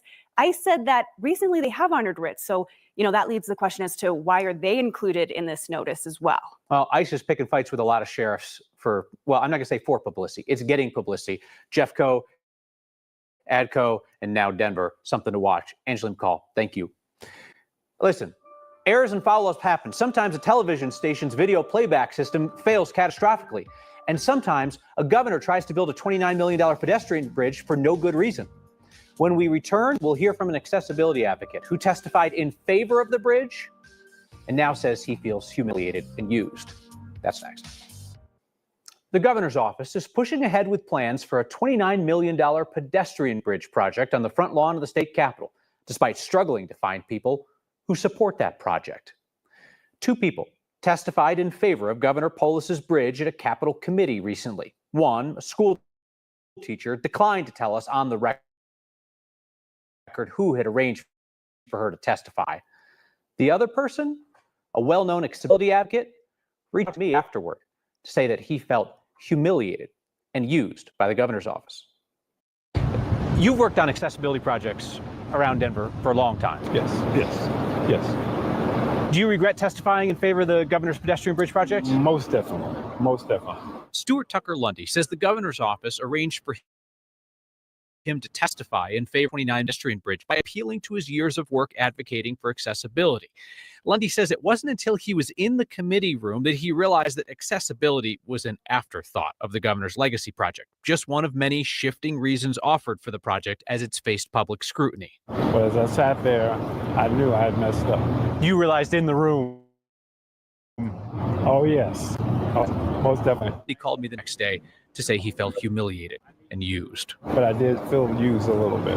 Like my blackness, I know optics, Kyle. I know optics. I know right now, but the fact of me sitting in this chair as a 57-year-old black man, a black man in a wheelchair, that carries a lot of attention, a lot of responsibility, and I know that. He said he worries his testimony convinced committee members to advance that project he now sees as a waste of money, to the point that he wants to apologize if he influenced their votes. And, to be quite honest, the Madam Chair, I want to apologize to her because I looked her dead in her eye and I saw where she had empathy. That was her vote, the empathy. You aren't going to blame yourself if they build this thing, are you? Oh, God, yes. Yes, I would, because it's not necessary. Do you think you're going to catch blowback for coming out and saying this? Probably. But you know what? Because I know what's wrong and know what's right in my heart. Next stop for the bridge proposal is a committee that oversees projects at the Capitol. Yay, that's Say full disclosure, a commentary here on Next last week, I referred to the project as a monument to government waste. If you're interested in seeing our full 6-minute deep dive on the bridge project, it's posted at 9news.com and on the Next YouTube channel. See, Marilyn, you go to either of those places. Good morning. Tuesday, taking a live look right now over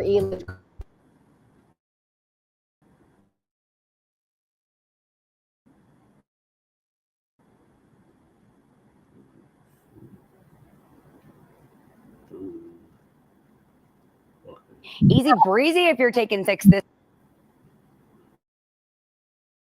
Investigates that man, Rick Roybal Smith, is a person of interest.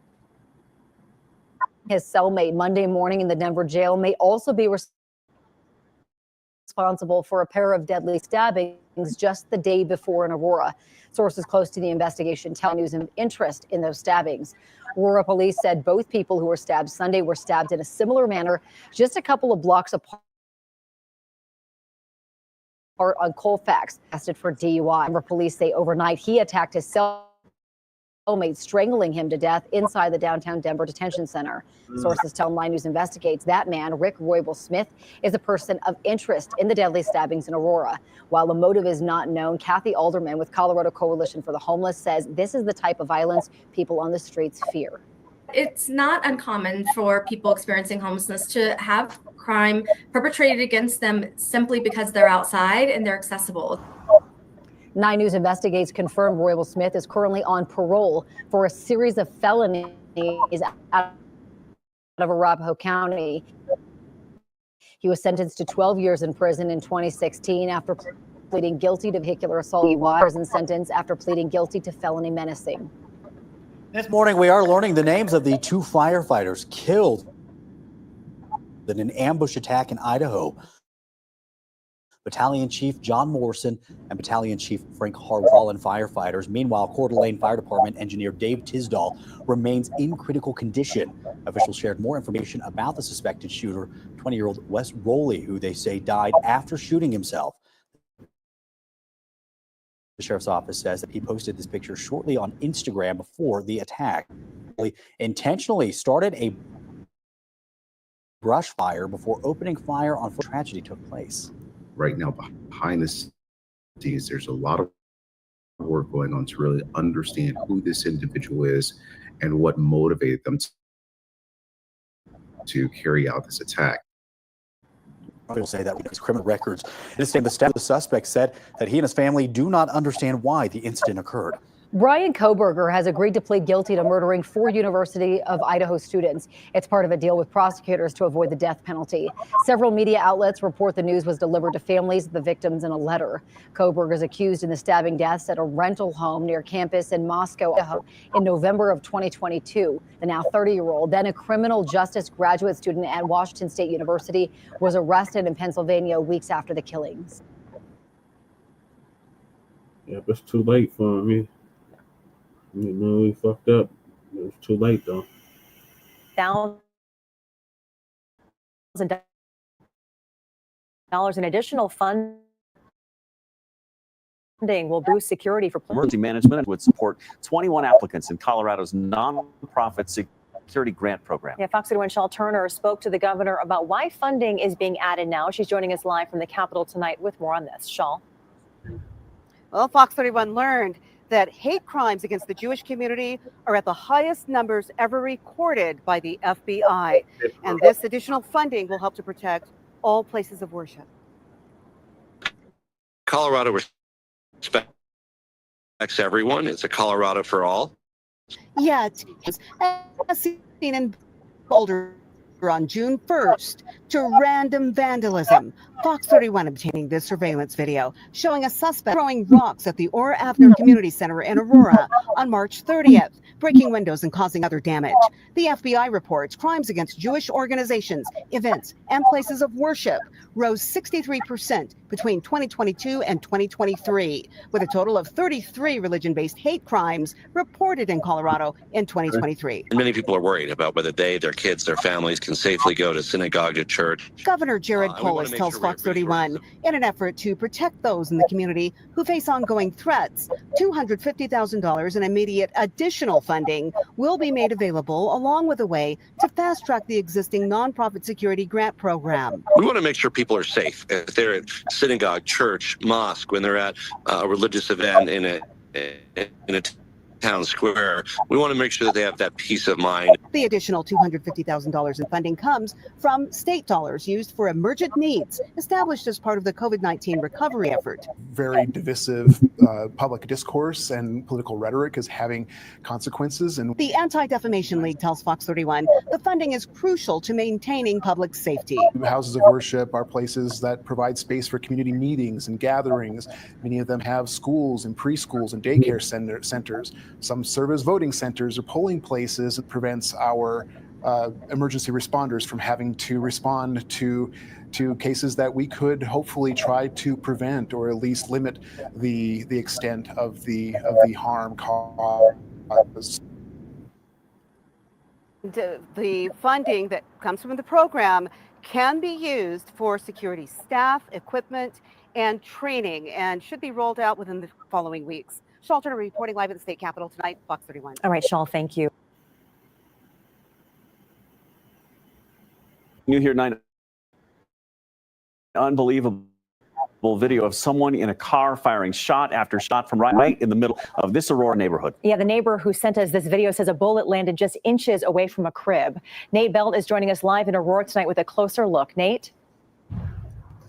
Yeah, guys, Aurora police were able to confirm to us that this incident happened last Thursday, early in the morning, around 1 a.m. The neighbors that I spoke to out there this afternoon, they wish to remain off camera, but they said that this is something they wouldn't expect on Gibraltar Circle where they live, but it's something that they're now worried those shooters may come back.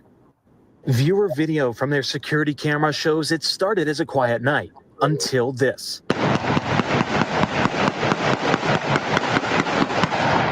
19 shots heard on video as a car flies by the house on Gibraltar Circle. A closer look at the top left of the recording shows the flash from the gun. A neighbor telling us one of the bullets was inches from a baby's crib in the home that was hit. The viewer who sent us the video did not wish to appear on camera out of concern for their safety, believing this was a targeted incident. Aurora police tells us they believe that to be true, saying residents in the area were unsure why it happened. APD says numerous shells from the shooting were collected and that nobody in the neighborhood was hurt.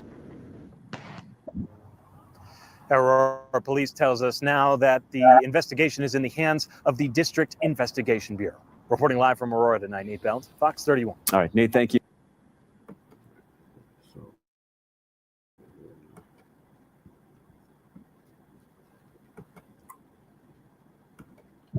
Immigration officials are once again at Denver's federal courthouse looking to detain people showing up for their immigration hearings. The White House wants ICE to Weekers has made a number of arrests at the courthouse in Denver and all over the country in an effort to meet that quota. For more explanation this morning, despite having pending asylum cases. Though they were later released, the incidents are fueling fear in the immigrant community. Jasmine Arenas is your reporter in Denver and spoke to one of the leaders in that community who went down to the courthouse to help.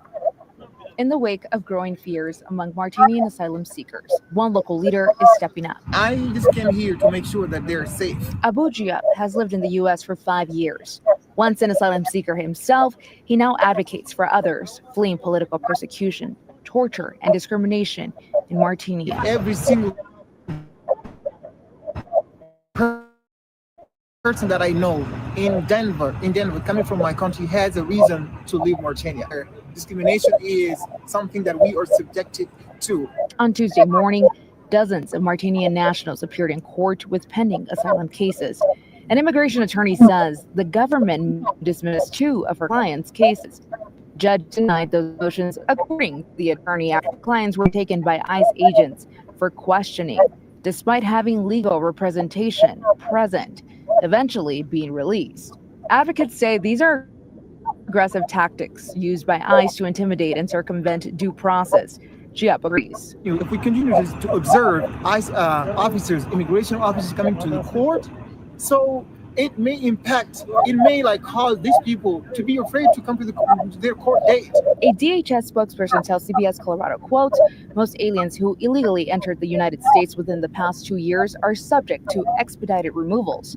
ICE is now following the law. This is not fair. So these people need freedom to come here to talk to the judge freely and not afraid to be arrested. And the attorney called it a win, saying no cases were dismissed Tuesday. Advocates plan to be at court daily to help migrants understand their rights. In Denver, Jasmine Arenas covering Colorado First.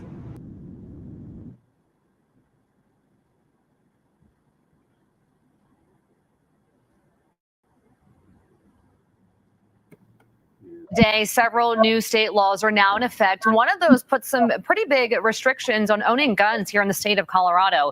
Your reporter Justin Adams is currently live outside of the state capitol this morning with a look at the new restrictions for concealed carry. Justin.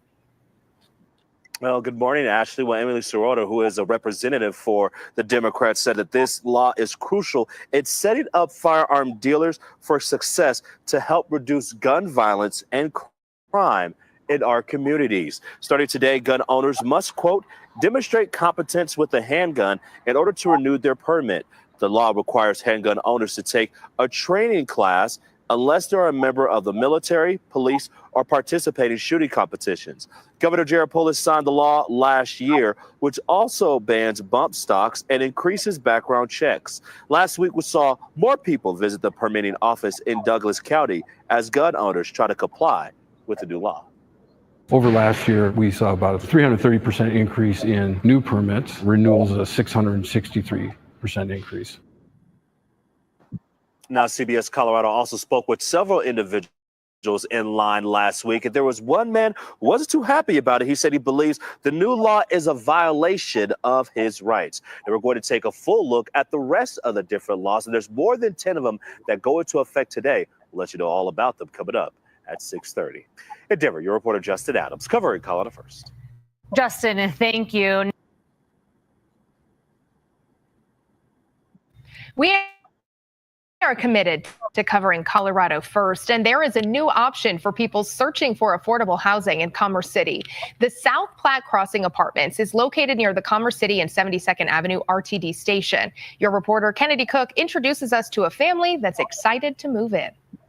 It's like pretty cool because, like, let's say you're coming to visit, you could just pick like the person that you're coming to see, and then you could either like call them or text them, let them know you're here. It's a new start for Arlely Garcia and her two girls. The girls get to have their own bathroom, and I have my own, which is pretty nice.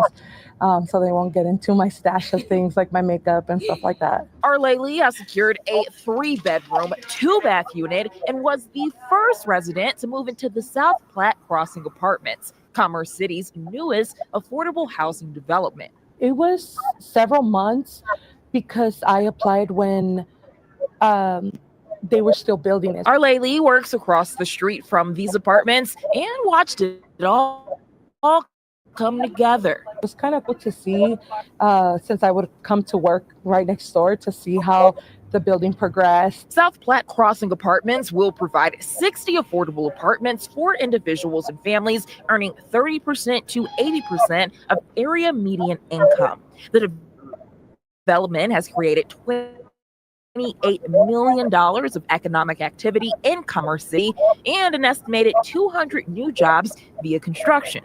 There's just so much community help in the building right next door. So like the fact that there's that help and there to all the families that are here, it's just that much easier to get the access to that. I'm Kennedy Cook covering Colorado First. Interesting. Commerce City going better than Denver with the housing. Meanwhile, back here at home, Ainsley? Yeah, so Trinidad, we've talked about them. They really were on the map because of all the immigration problems through Joe Biden. And we've talked a lot over the last year about that apartment complex in Aurora. And it looks like, according to police records, they are back. This is some video of 9 suspected Trinidad gang members that just unleashed chaos in Colorado. It's chilling doorbell video because they were knocking on neighbors' doors apartment complex doors again, and no telling what they would have done if people had opened their doors. The police chief there, he said they weren't bringing coffee cakes. They weren't bringing welcoming trays. They brought guns. Listen. Based upon everything that I stated here, based upon the involvement, the actions, the behaviors, the demeanor, there is without question gang involvement in this.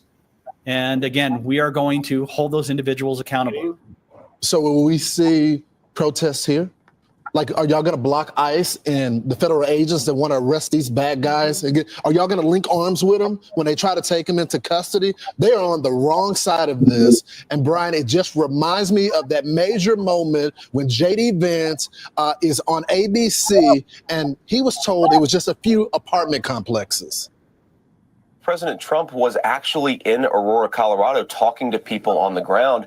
And what we're hearing, of course, Martha, is that people are terrified by what has happened with some of these Venezuelan gangs. Senator Vance, I'm going to stop you because I know exactly what happened. Martha. I'm going to stop you. The incidents were limited to a handful of apartment complexes, and the mayor said our dedicated police officers have acted on those concerns. A handful of problems.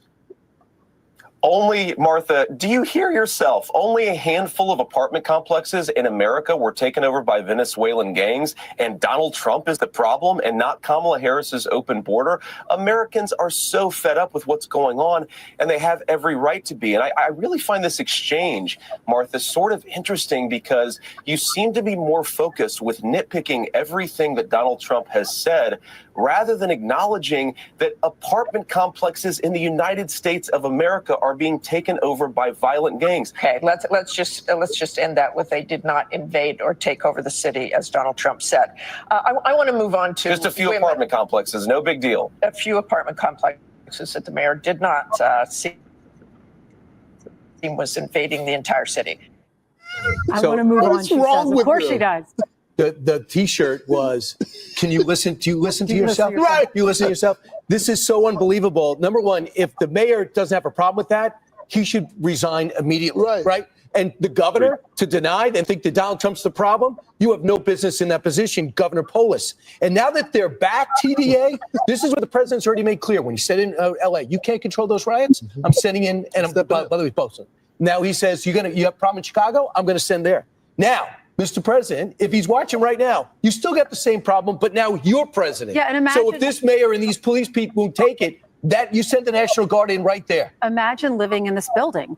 Police, since just last August, have responded to 44 calls for service at that complex related to 12 separate incidents, including threats that were made to the tenants, shots being fired, and squatting. So y'all remember the last time Tom Homan went there? He went there with 200 federal agents, and the activists on the ground tipped the gangsters off, and they evaded arrest. So they got to go back in, and no one should know they're going in. The Aurora City Council member said this, gosh, once again, if someone would have just listened to me, it's not an isolated incident, not just poor-friendly migrants that I was picking on, certainly not a feature of my imagination. No, sir, you did the right thing, and now we have the right president to handle it.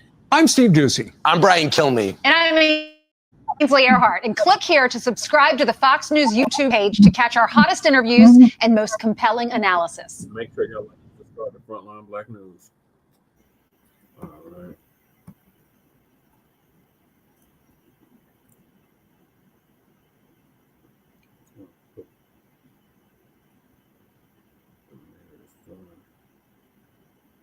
And I guess that's it.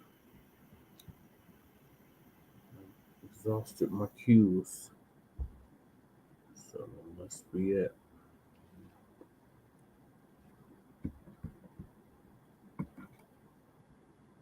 Yeah.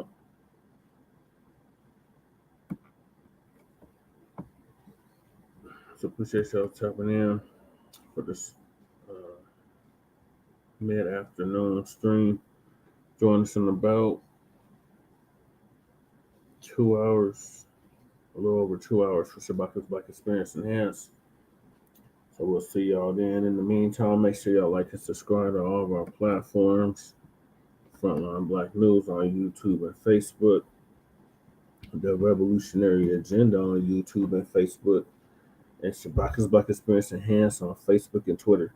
So peace, love, light, reparations, and separations. Reparations, y'all see my shirt. Reparations, cut the check. Chan Kruma signing off from the Mile High Income and Illegal Migrant Flooded City. Peace. Soon to be deported city. Come on, Tom Homan. Come on, Dump. Get these illegals the hell up out of here. Okay, crew.